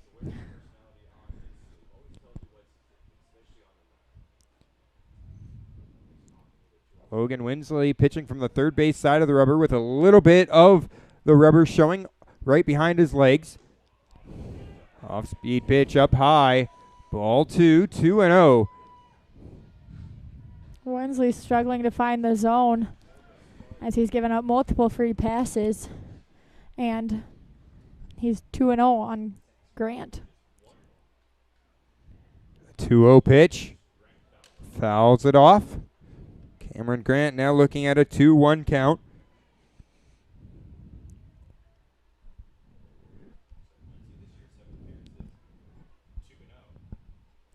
So 2-1 with 1 out in the inning. Runners on the corners. Danielix on first. Denny on third. Swung on and missed. 2-2.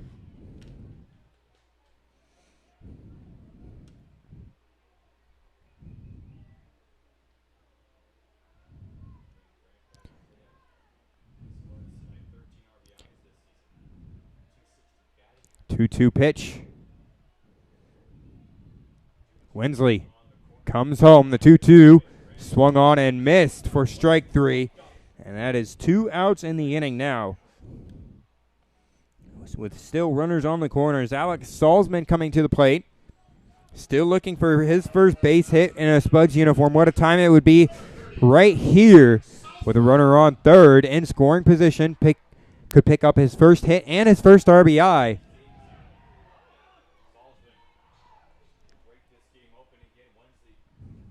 Winsley. Swing and a miss from Salzman. 0-1. Danielix does not advance as he'll stay at first base. Denny at third. Salzman hit by a pitch back in the third. Other than that, 0-2. The 0-1 pitch. Ground ball. Third base side foul. Now 0-2 on Alex Salzman.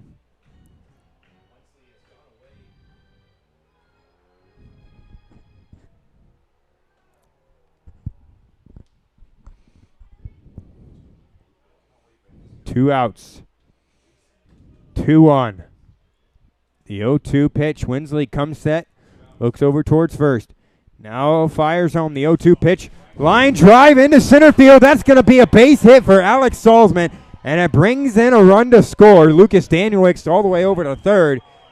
Alex Salzman picking up his first hit and first RBI in a Spuds uniform. Great piece of hitting by Salzman there. He takes a pitch that's high and away and just goes with it and drives it into the right center gap. Just enough for Denny to score at third, and Luke Danielix get all the way around. So we stay for Zach Tollerman with runners on the corners. With that base hit from Zach Tollerman, or excuse me, from Alex Salzman, it's going to bring up Zach Tollerman.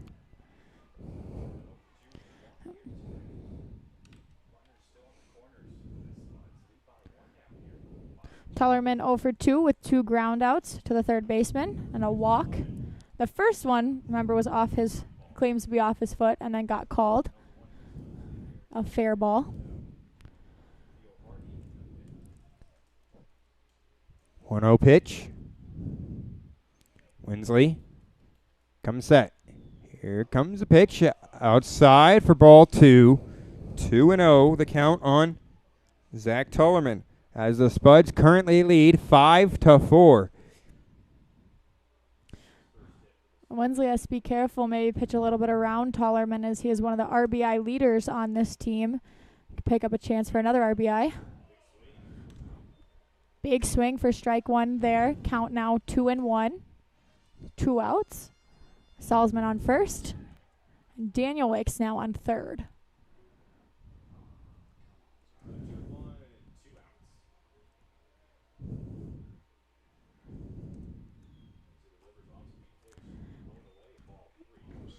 Outside and low, 3-1 on the count for Tollerman.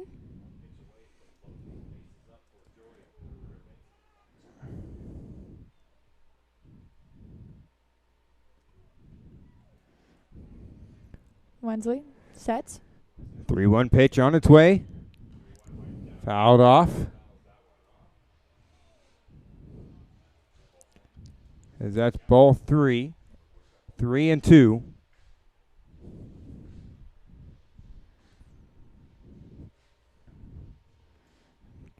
Here in the 6th inning, the Spuds lead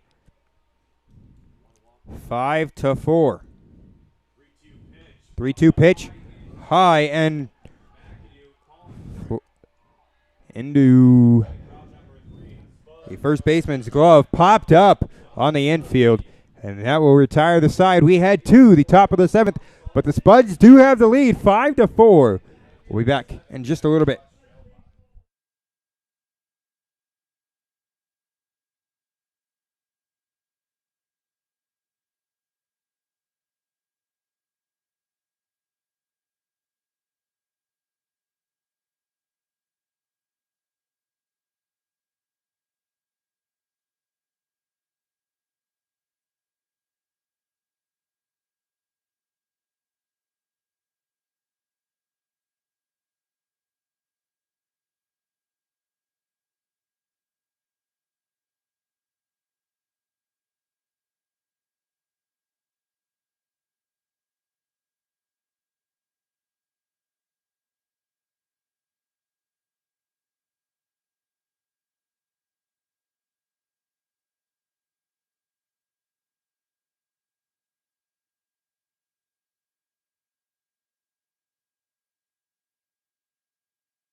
Johnny McHenry back out there to lead off the inning for the Sasquatch.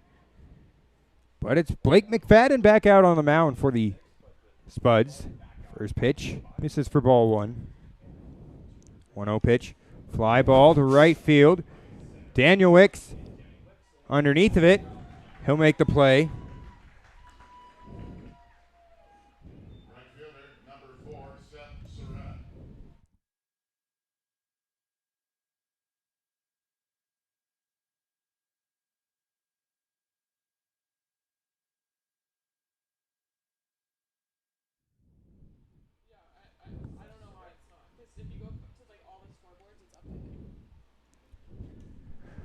So 1 out in the inning.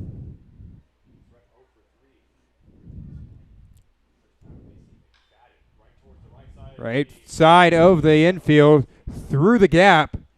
And that's a base hit for Seth Surratt. Center fielder, number 28, Ben Parker. Center fielder, Parker. It's going to bring up Ben Parker for the Sasquatch. Last time up, he grounded out to third base.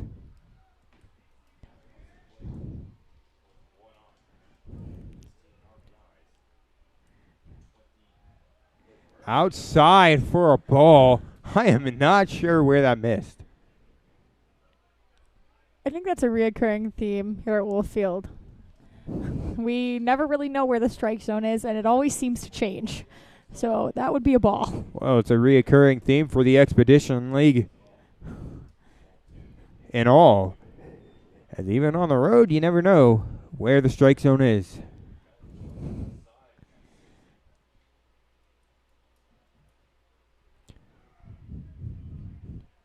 Now, Ben Parker looking at a 2-0 count.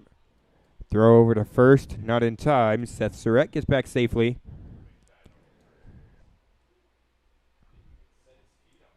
Dakota, who on our staff do you think has the prettiest pickoff attempts?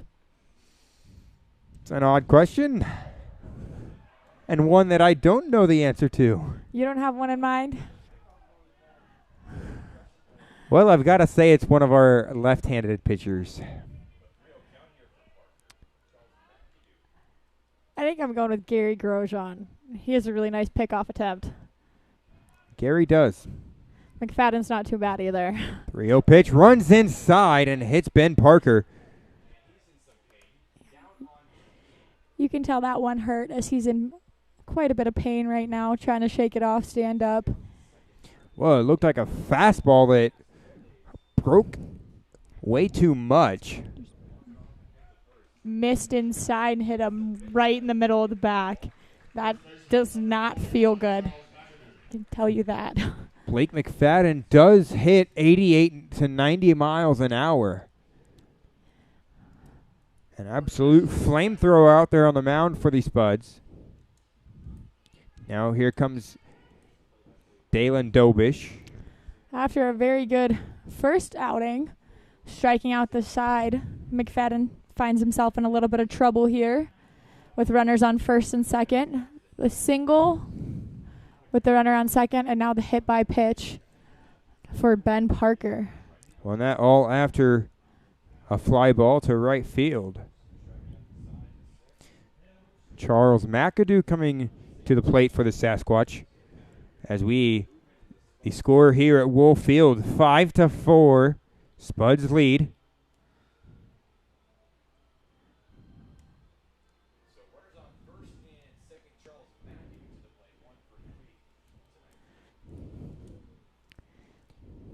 Blake McFadden pitching from the first base side of the rubber. 1 out in the inning. Swung on and missed. As it gets away from Salzman. Nobody advances.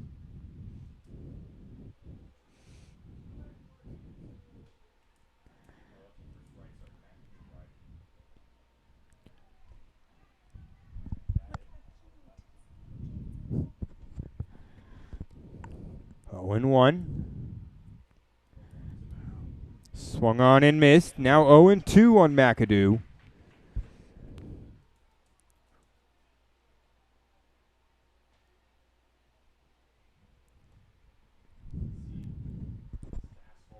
McFadden with the ball behind his back leg.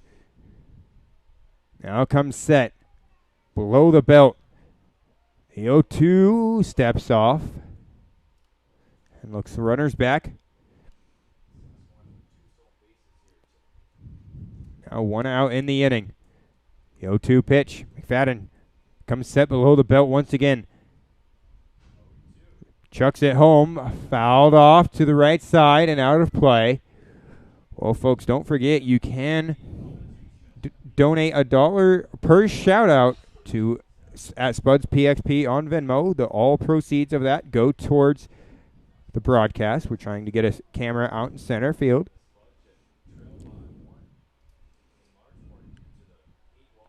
The 0-2 pitch on its way. Swung on and missed. The 4th strikeout here for Blake McFadden out of the bullpen. It's nice to see a change in the Spuds bullpen, as usually out of our bullpen we give up a lot of free passes, and usually the starter stays pretty strong and consistent, and then it kind of tapers off and loses it. with our relievers or our closers. But today, McFadden coming in his debut and striking out 4 batters already.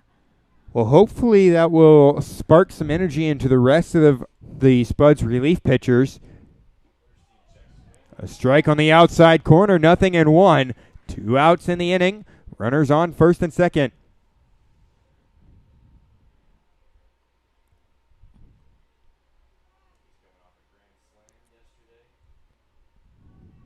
McFadden making his Spuds debut on the mound. The 0-1 pitch. Swung on and missed. Now 0-2. You can see the difference in our pitching staff here with just emotion between Holtzclaw and McFadden are 2 totally different style pitchers. One's a righty, one's a lefty. But Holtzclaw jumping around, a lot of emotion, kind of shows if he likes the call or not. McFadden stays very calm in all of his pitches on the mound. The 0-2 pitch. Ground ball foul down the third base line. Now 0-2 once again. Well, Blake McFadden and Max Holtzclaw, teammates at Northwest Nazarene. McFadden normally pitches actually right after Max Holtzclaw. We have Salzman there to round out the battery catching. We have a lot of teammates on this roster. A couple of NNU guys, 2 from Cuesta College, a couple of Yakima Valley. We have 4 NNU guys on the roster.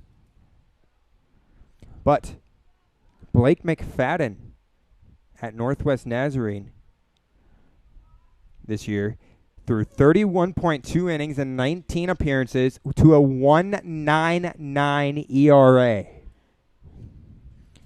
So pretty productive pitcher. He also had 35 strikeouts. The 0-2 pitch.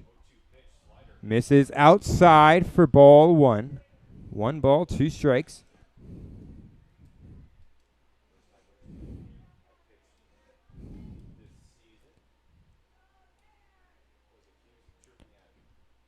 That was the lowest ERA of any pitcher at Northwest Nazarene this last year.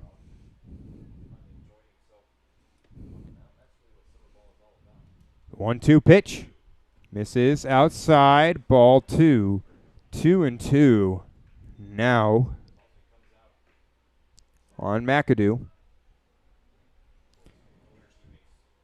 Excuse me, Winterstein. McAdoo was just up last time up.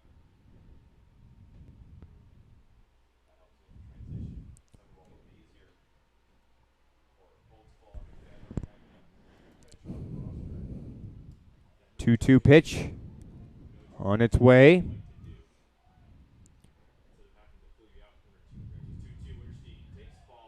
That's down low for ball 3. Well, that's definitely something that we can work on, getting an on-field mic.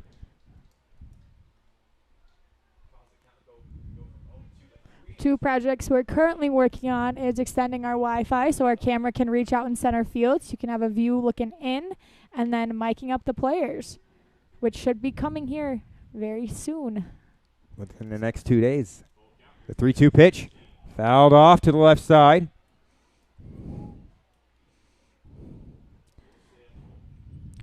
3-2 once again to Nikki Winterstein. Dakota, that means we're going to have someone to mic up, and I think we should mic up Max Holtzclaw. I think that should be, if he pitches and starts, that's the first person that I think we're going to. It may happen on the next road trip. We'll see. But 2 outs in the inning. Bryson Vaughn, a player that we could definitely mic up as well. 3-2 pitch on its way. Upstairs for ball 4. As the bases are loaded up for Ryan Bachman.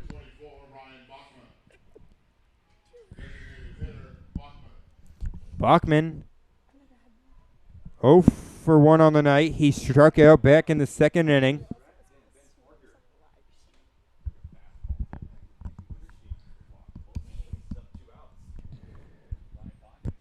So Bachman now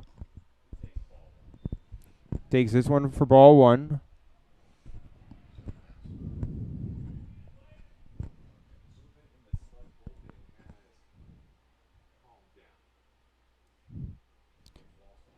McFadden. The 1-0 pitch comes set below the belt. Fires home. Misses inside for ball 2. 2-0 with 2 outs in the inning.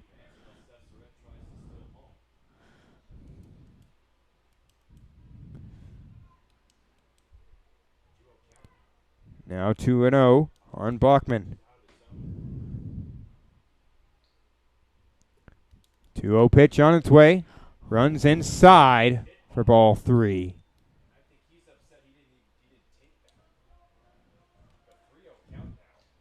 So now 3-0. Ryan Bachman. Once again, 0 for 2 on the night.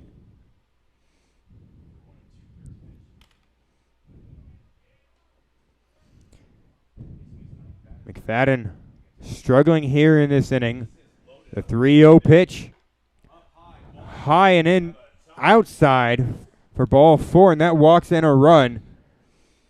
No action in the Spuds bullpen still. Looks like they're just sending someone out there, number 21.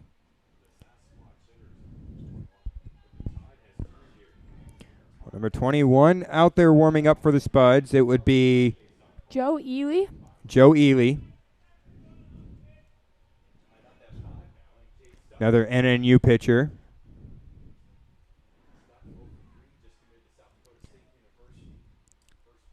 McFadden. Line drive. Caught by Bryson Vaughn as he jumps high into the air. Vaughn with the golden glove right there. Great play. That was definitely scoring at least 2 runs. So great job by Vaughn. Fantacular job by Vaughn to get out of this inning. We head to the bottom of the 7th. Well, that ends the inning once again. We head to the bottom of the 7th. It's a tied ball game. We'll be back in a little bit.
First pitch to Grabansky is a ball low. As we come back in the bottom of the 7th, it is Grabansky, Vaughn, and Burns 2-0, the count now on Grabanski.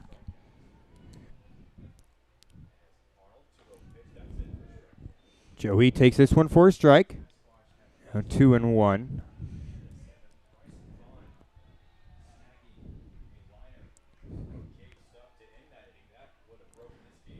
2-1 pitch on its way.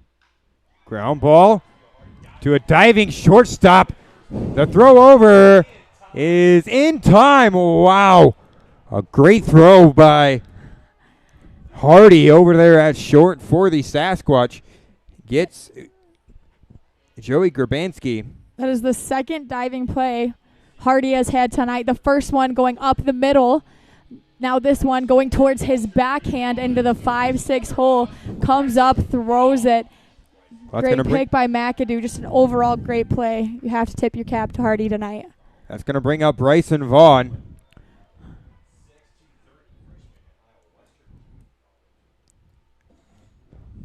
Vaughn from Spokane Falls Community College.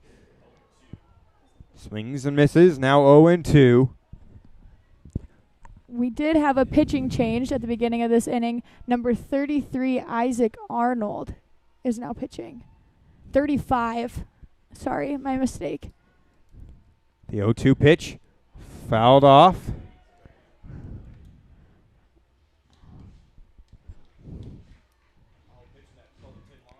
Now 0-2 on Bryson Vaughn still.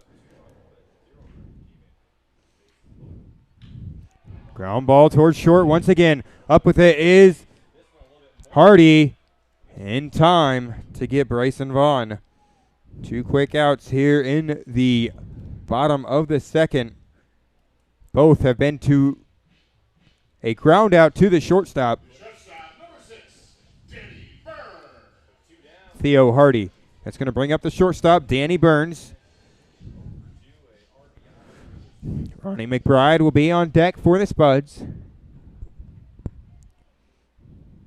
Upstairs for ball 1. 1 ball, no strikes. I think the Spuds should stop hitting it to Theo Hardy.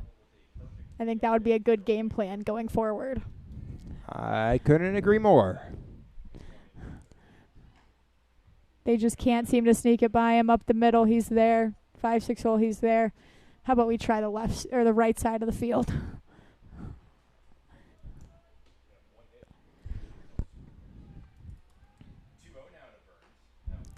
As a 2-0 misses for ball 3. 3. No.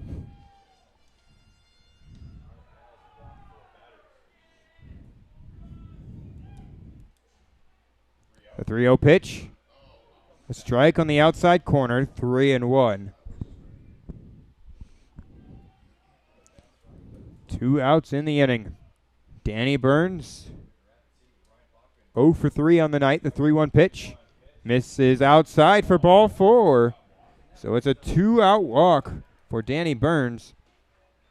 And that brings up Ronnie McBride for the Spuds.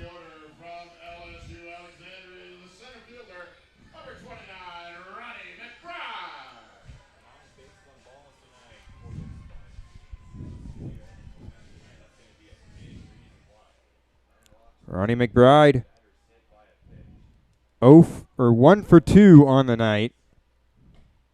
Outside ball 1. 1 ball, 2 strikes. No, excuse me. 1 ball, no strikes.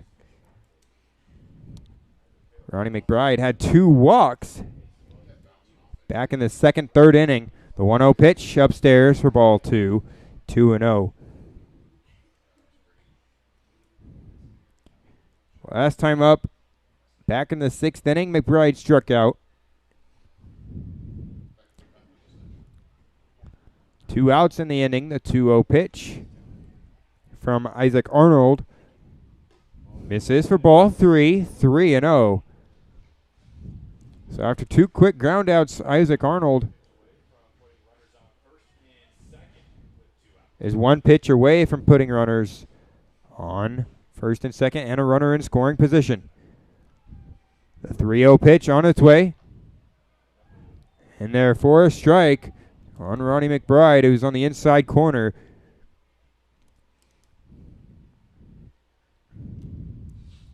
Now 3-1.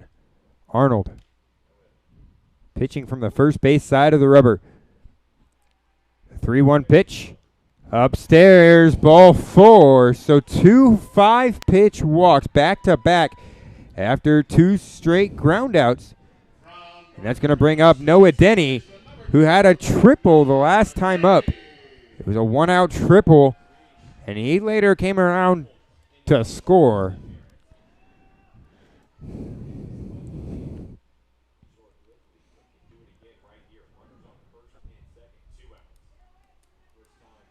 Two outs. Low and outside for ball 1. 1 ball, no strikes. Here in the bottom of the 7th inning, the score 5-5. 2 outs. The Spuds have 5 hits. Spearfish with 6. Both teams with 1 error. Strike on the outside corner. 1 ball, 1 strike.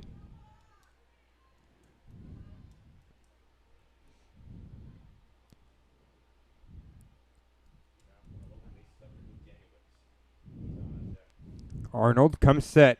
The 1-1 pitch. Comes home. Fly ball, right field, foul and out of play. Now 1-2.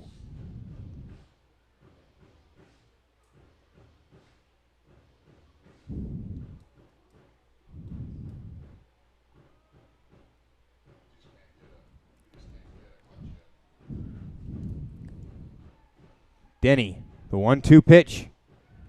Misses outside for ball 2. 2-2.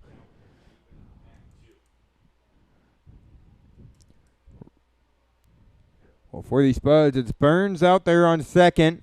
McBride on first. Denny had a triple the last time up. The 2-2 pitch swung on and missed for strike 3, and that will end the inning. As we head to the top of the 8th, we're still tied here at 5-5.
Welcome back here to Wolf Field. Leading off the inning for the Sasquatch is Chandler Eibach, as he takes the first pitch for a strike.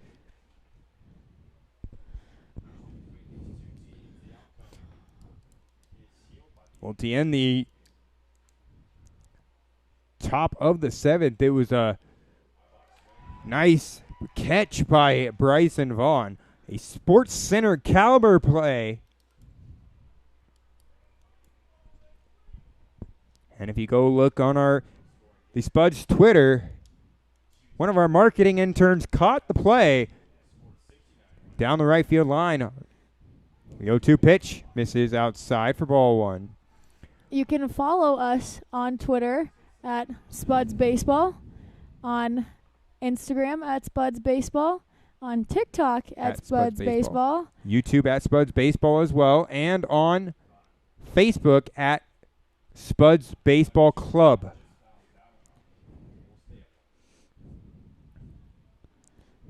Fouled off, 1-2. Chandler Eibach at the plate for the Spearfish Sasquatch.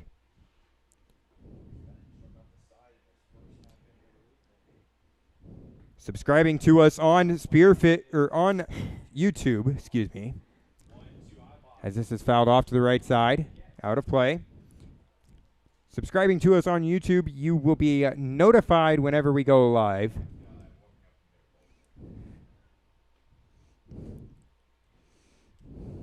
Sasquatch and Spuds tied now at 5-5 here in the top of the 8th inning. McFadden, the 1-2 pitch on its way.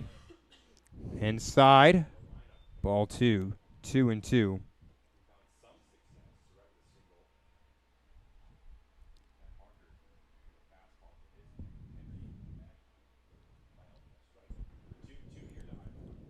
The 2-2 pitch on its way. Swung on and missed for strike 3. The 5th strikeout of the night for Blake McFadden out of the bullpen, as he has just been electric.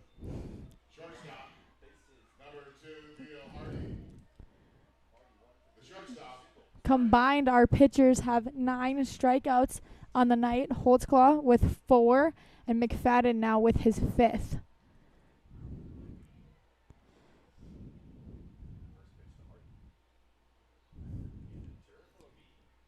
That misses in the dirt for ball 1.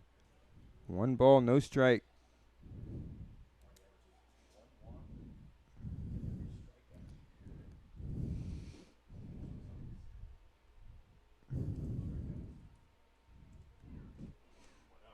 The 1-0 pitch. Swing and fouled off. 1 ball, 1 strike, 1 out in the inning.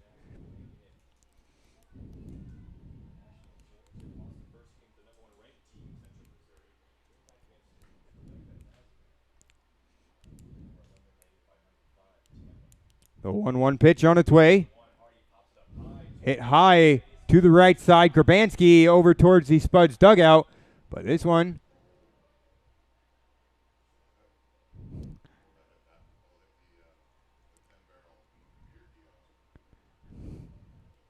out of play. 1 ball, 2 strikes, 1 out in the inning. That foul ball hitting our 10-barrel beer stand. The canopy there, it collapsed on 2 of our girls working under the tent. 1-2 pitch, fouled off. Behind home plate, 1-2. Let's hope Chelsea and Jasmine are okay after that foul ball. Well, tomorrow night we'll be back here at 7:05.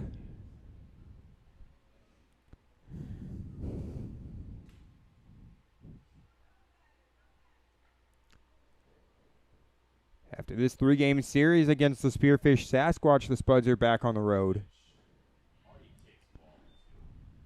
And that's outside for ball 2, 2-2. With 1 out in the inning.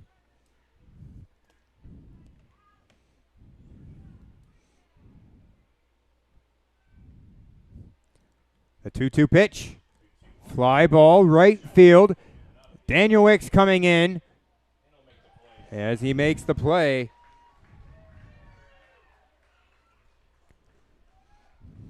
Now 2 outs in the inning. That ball was skied out to right. It's going to bring up Johnny McHenry, the third baseman for the Sasquatch tonight. McHenry came into tonight hitting .368. He is 2 for 4 here tonight with a single, a double, and a strikeout, as well as a fly out in the 7th. Swung on and missed. Nothing in 1, as that was a heater from Blake McFadden.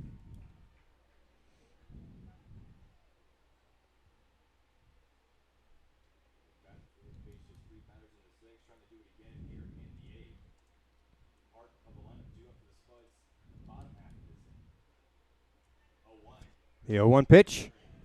This is for ball one. 1 ball, 1 strike.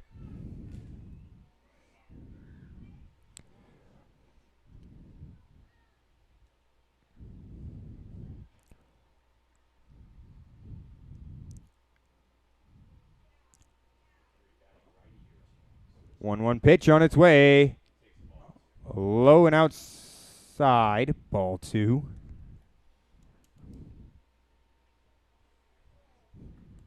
Two and 1. We'll tie it up here at Wolf Field. 5-5 our score. 2-1 pitch. McFadden comes set and delivers. A strike. Now 2-2.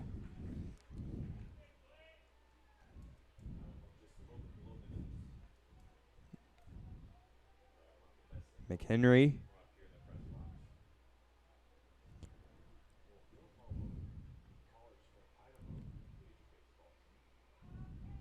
A 2-2 pitch on its way. Swung on and missed for strike 3. The 6th punch out of the night for Blake McFadden on the mound. Out of the bullpen. We had 2. The bottom of the 8th. It's 3, 4, and 5. The heart of the order due up for the Spuds. We'll be back.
We are back in the bottom of the 8th. The first pitch to Daniel Wicks goes at his knees for strike 1.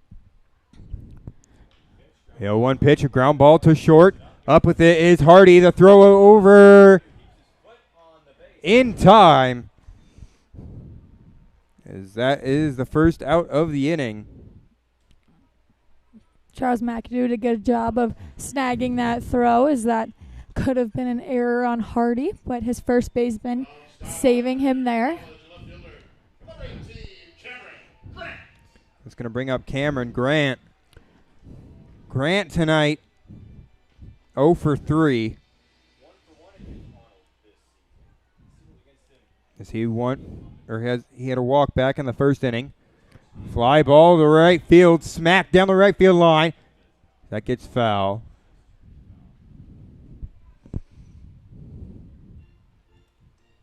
Some action warming up in the Spuds pen. It looks like we have a right-hander.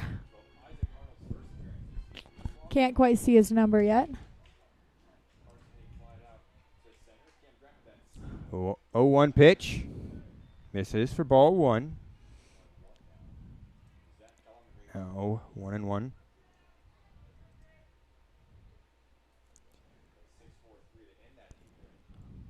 The 1-1 pitch.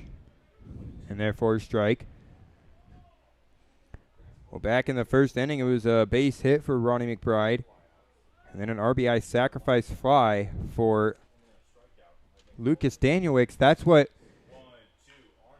led the Spuds off, as this is skied into left field. On the line is Surratt, there to make the catch.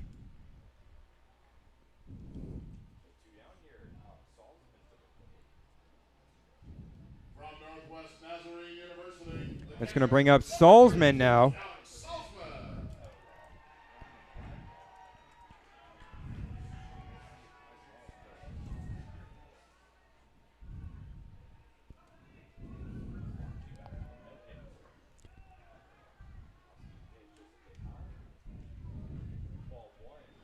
Now, this is for ball 1.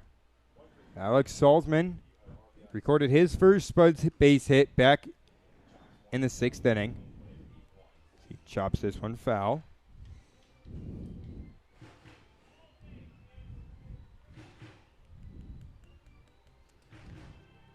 (5-5) our score here in the bottom of the 8th inning. 1-1. Swung on and missed by Salzman. Catcher from Northwest Nazarene. I think Salzman might be the oldest player on or he's one of a couple grad transfers. And that's going to hit the shoulder of Salzman.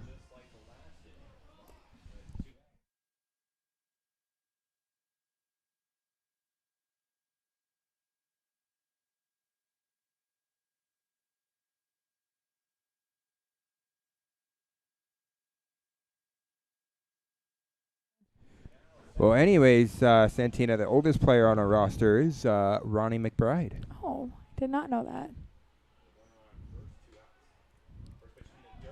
As that's in the dirt. They're calling it a balk on Isaac Arnold. Salzman jogs down to second on the balk.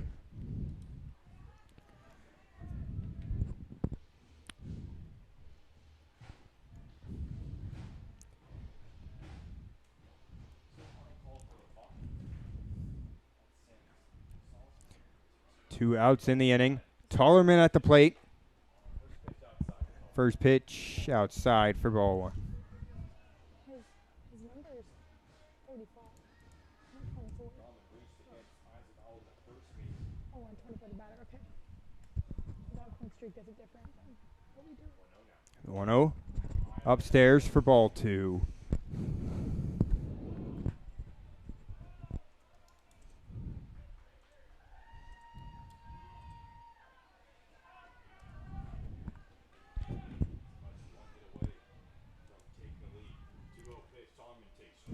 And that's a strike low. Tollerman not happy with that call. I don't think I am either. 2 outs in the inning. 2-1 pitch from Isaac Arnold on its way.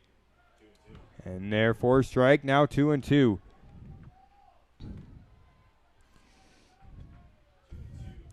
Tollerman. A bloop into left field. Could advance the runner to third. 2-2 pitch. Outside for ball 3. 3-2. Arnold thought he had that one, started walking towards the third base dugout where the Sasquatch are. But the umpire called that a ball. 3-2 now the count on Tollerman. 2 outs in the inning. The 3-2 pitch. Fly ball to right field. Going back is the right fielder. Winterstein there to make the play. And that will end the inning. We head to the top of the 9th. It's going to be Surratt, Parker, and McAdoo due up for the Spearfish Sasquatch. We'll be back in just a little bit.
Welcome to the top of the ninth here at Wolf Field. We have a pitching change for the Spuds. Now pitching number 21, Joe Ely out of Northwest Nazarene University, the third NNU pitcher we have seen tonight. So we have three NNU pitchers and an NNU catcher. And an NNU broadcaster. And an NNU broadcaster, that is right. Except they are making their Spuds debut, and Dakota has been here all season long on our broadcast. So 5-5 our score upstairs for ball one. Well, Joe Ely, not your typical closing pitcher coming into tonight, once again making his Spuds debut, as Santino said. But Joe Ely for Northwest Nazarene this year had a 4.05 ERA. 1 win, no losses, 11 appearances, 1 game started. He pitched in 20 innings, giving up 18 hits, 10 runs, 9 of which were earned. Struck out 20 batters and walked 8. The batting average against him, only .240. So he pitches more around the zone. As that's in there for a strike, 2-1 to Seth Surratt.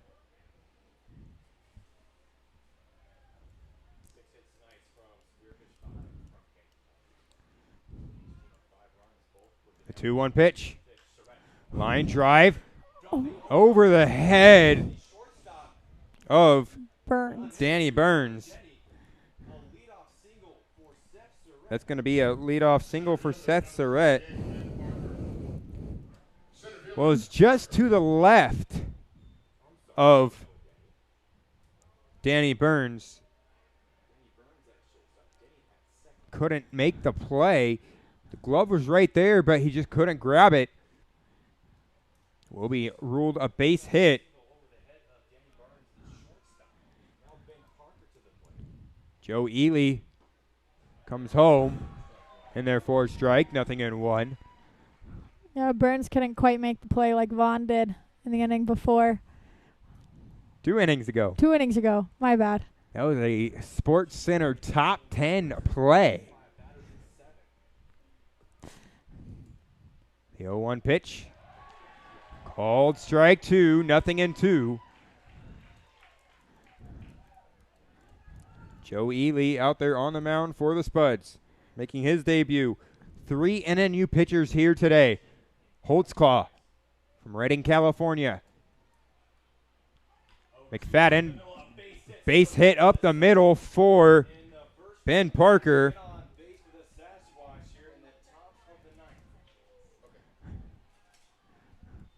Now we do have some movement in the Spuds bullpen. Looks like a right-hander down there.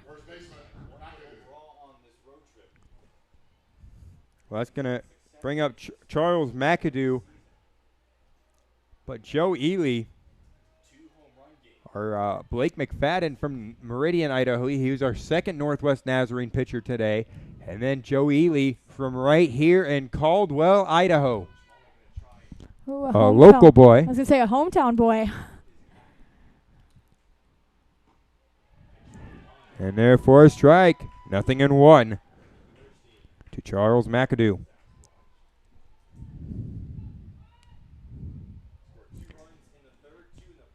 Ely looks in.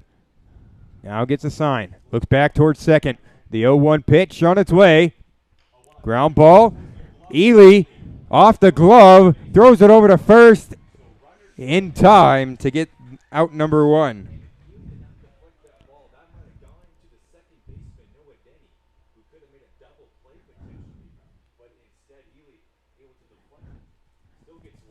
So it's going to be runners on second and third for the Spearfish Sasquatch here in the top of the ninth inning.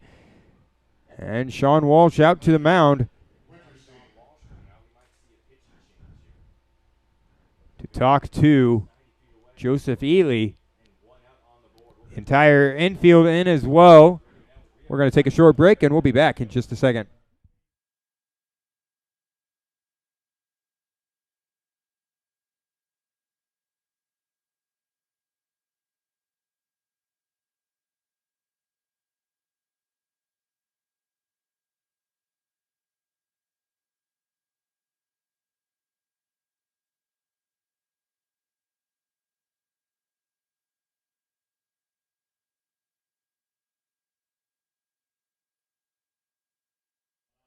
Well, Joseph Ely going to stay in for the Spuds as they will intentionally walk Nicky Winterstein. So that's going to load the bases with a force at any play. Spuds now could turn 2 up the middle or double play, going home to then to first. So we will see what they do. Ely here really looking for a grounder. Want to keep the balls low in the zone so that way he can get it to his infielders and they can turn a double play. 1 out in the inning. Ely comes set and fires home, swung on and missed. Nothing in 1. Well, Joseph Ely, just the third pitcher we've seen tonight. Max Holtzclaw went 5 innings.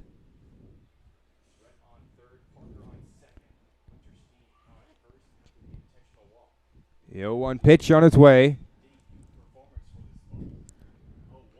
Misses high and inside for ball 1. 1 ball, 1 strike. Well, for Max Holtzclaw, it was 5 innings. He gave up 4 runs and struck out 5 batters. Popped up on the infield.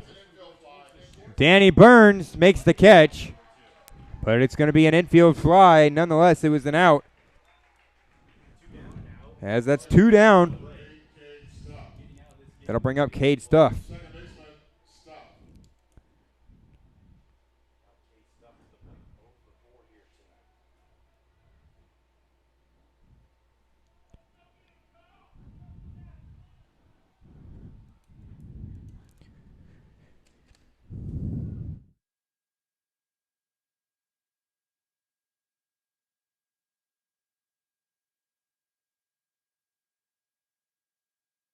Strike one into Cade's stuff. Now the pitcher in the bullpen is number 28, Henry Clark, the right-hander. Another NNU pitcher. I think our coaching staff has a trend going. Well, at least here tonight. We're throwing all the NNU kids. Do you think it was their game plan when they came in? Or do you think it just happened? Well, I will say he'll be an incoming freshman at Northwest Nazarene. 2 outs in the inning. Outside for ball one. 1 ball, 1 strike. That's where he has committed to. Not pitched yet for Northwest Nazarene, though. Fresh out of high school. One of the best pitchers on the Spuds roster so far this year, though. That's a ball. 2-1 the count. 2-1 the count with 2 outs. Bases are loaded for Stuff. Ground ball towards third. Vaughn gets past him, and no play as the Spearfish Sasquatch have taken the lead 6-5.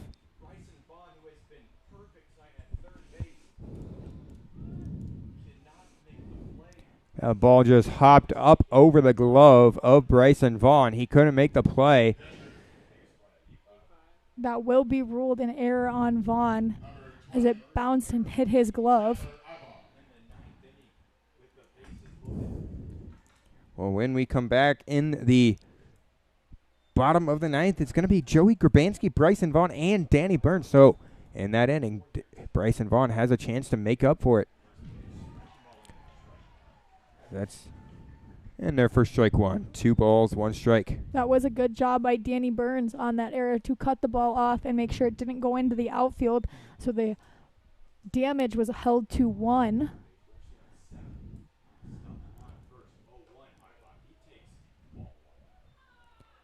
Now Ibach takes that for strike 1. 1 ball, 1 strike.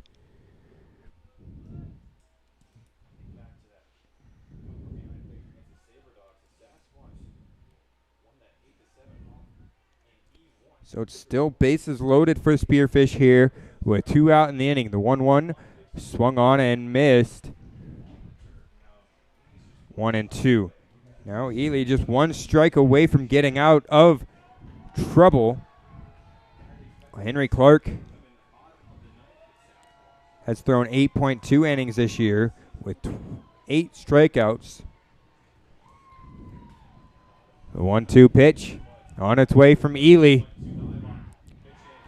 And that is inside, says the home plate umpire. 2-2. And the fans here at Wolf Field are getting into him. They are not happy about that call.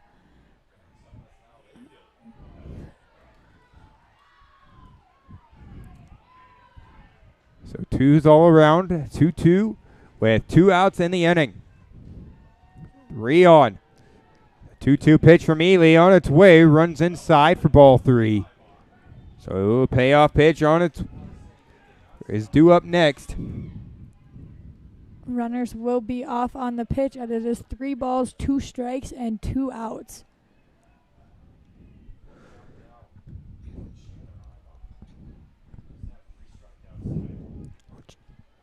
Cade Stuff on first. Runners off, and that is a check swing. They say he went, and it's strike 3. The first strikeout of Joseph Ely's Spud's career. As we head to the bottom of the ninth, it's Grabanski, Vaughn, and Burns due up for the Spuds.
Welcome to the bottom of the ninth, where we have a pitching change for the Sasquatches. Number 32, Zachary Creeth, comes in to close out this game. He will face Grabansky, Vaughn, and Burns in the bottom of the ninth. All right, well, here we are. Bottom of the ninth inning, Joey Grabansky swings and misses. 0-1. The Spuds here just need to find a way on base. They don't need to do it with the tying home run or the walk-off. They just need to get runners on base, and good things will happen. The 0-1 pitch. Outside for ball one. 1 ball, 1 strike.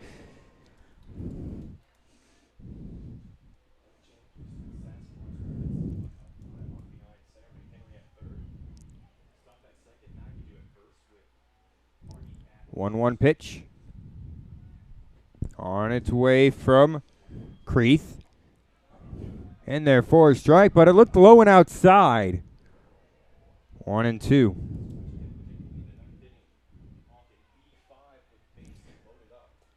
Grabansky now having to swing 1-2. Anything close? 1-2 pitch on its way. So it's Grabansky, Vaughn, and Burns. The 1-2 pitch. Outside for ball 2. 2-2. No outs.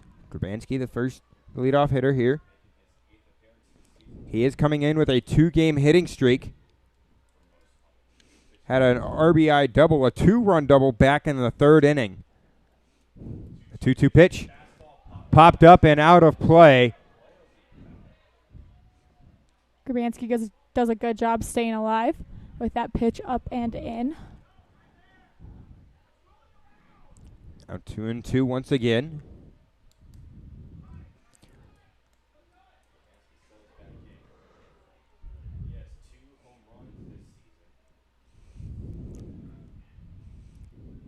Grabansky has hit a home run here at Wolffield. The 2-2 pitch. Line drive right back up the middle to the pitcher. Hits him, and he throws it over to first. A dribbler over there to first. As that will get out number 1. Creeth, that one hits him right in the shoulder. He says he's okay. Our trainer does not come out. Well, we'll see if he is okay. Now Vaughn with a chance here to make up for his error in the top of the 9th.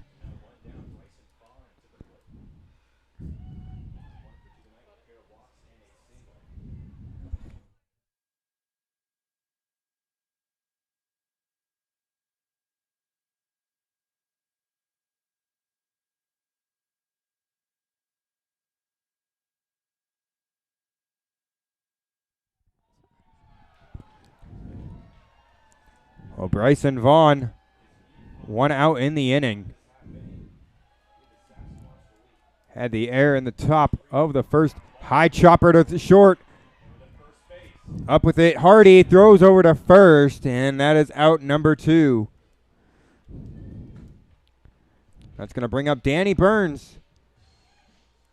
Burns 0 for 3 tonight with a walk. Well, after this game, we will be back with the post-game show, so stay tuned for that.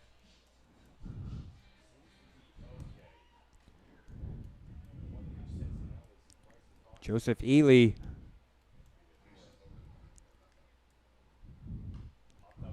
will take the loss if the Spuds don't come back.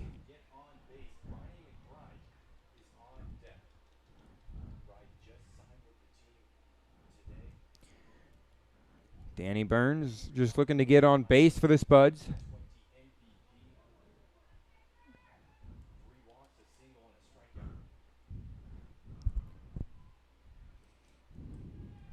The 0-1 pitch on its way. Outside for ball 1. 1 ball, 1 strike, 2 outs in the inning. If Burns can get on base, the 2020 Expedition League MVP is on deck. He had 7 home runs last year, 13 doubles, 2 triples. The 1-1 pitch, low and outside for ball 2. 2-1.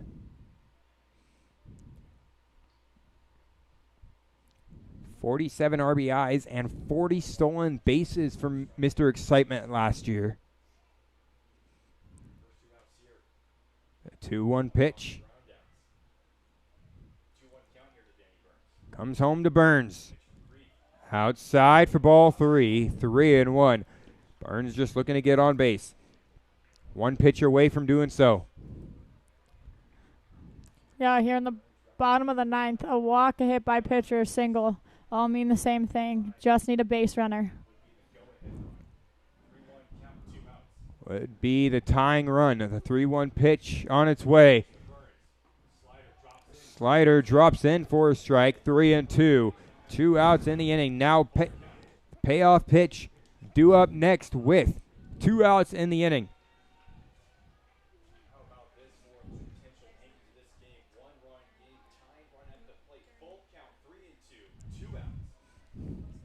3-2 pitch. Creeth. Now time called by Danny Burns. He looks to get Creeth out of his mojo.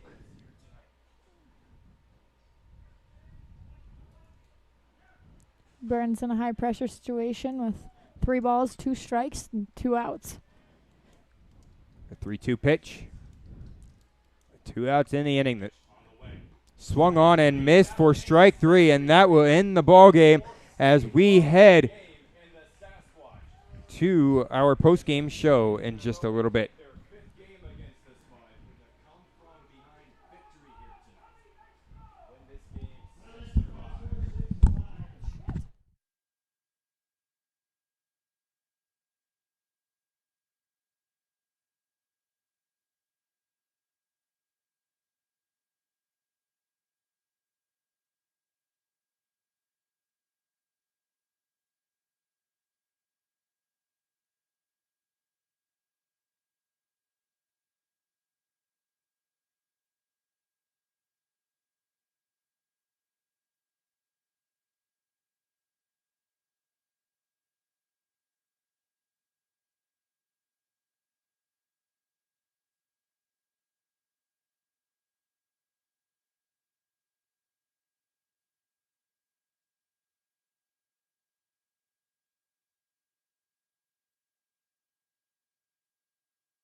All right, well, welcome into the Spuds post-game show.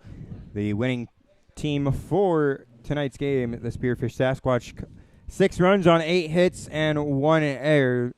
The Spuds, 5 runs on 5 hits, 2 errors. The winning pitcher for the Spearfish Sasquatch, Isaac Arnold. Losing pitcher for the Canyon County Spuds, Joe Ely. The save goes to Zachary Creeth. As the Spuds fall to 6-15, the Spearfish Sasquatch advance to 14-16. Santina, what did we see tonight? We saw way too many runners left on base. There was multiple times where we ended innings with bases loaded for the Spuds, and we just could not get clutch, timely hitting. That's what the Sasquatch got with bases loaded in the air. Even you put a ball in play and good things will happen. But for us, we just could not come through with clutch hitting, and we left way too many runners on base. Well, yeah, there's no doubt about that. We had the bases loaded quite a bit of times, especially in that third inning. It was 3 times the bases were loaded, and that's the story of the game tonight, just leaving the bases loaded. On behalf of the Spuds organization, my name is Dakota Haynes, the broadcaster for the Canyon County Spuds, my color commentator and producer, Santina Zito. Multitasker right here. I try. From the owners, Jeff and Shaughnessy Dobish, our assistant coach, or our head coach, Sean Walsh, and the vice president of baseball operations and assistant coach, Dalen Dobish. We're saying good night, and we'll see you tomorrow. First pitch at 7:05. Thank you for watching.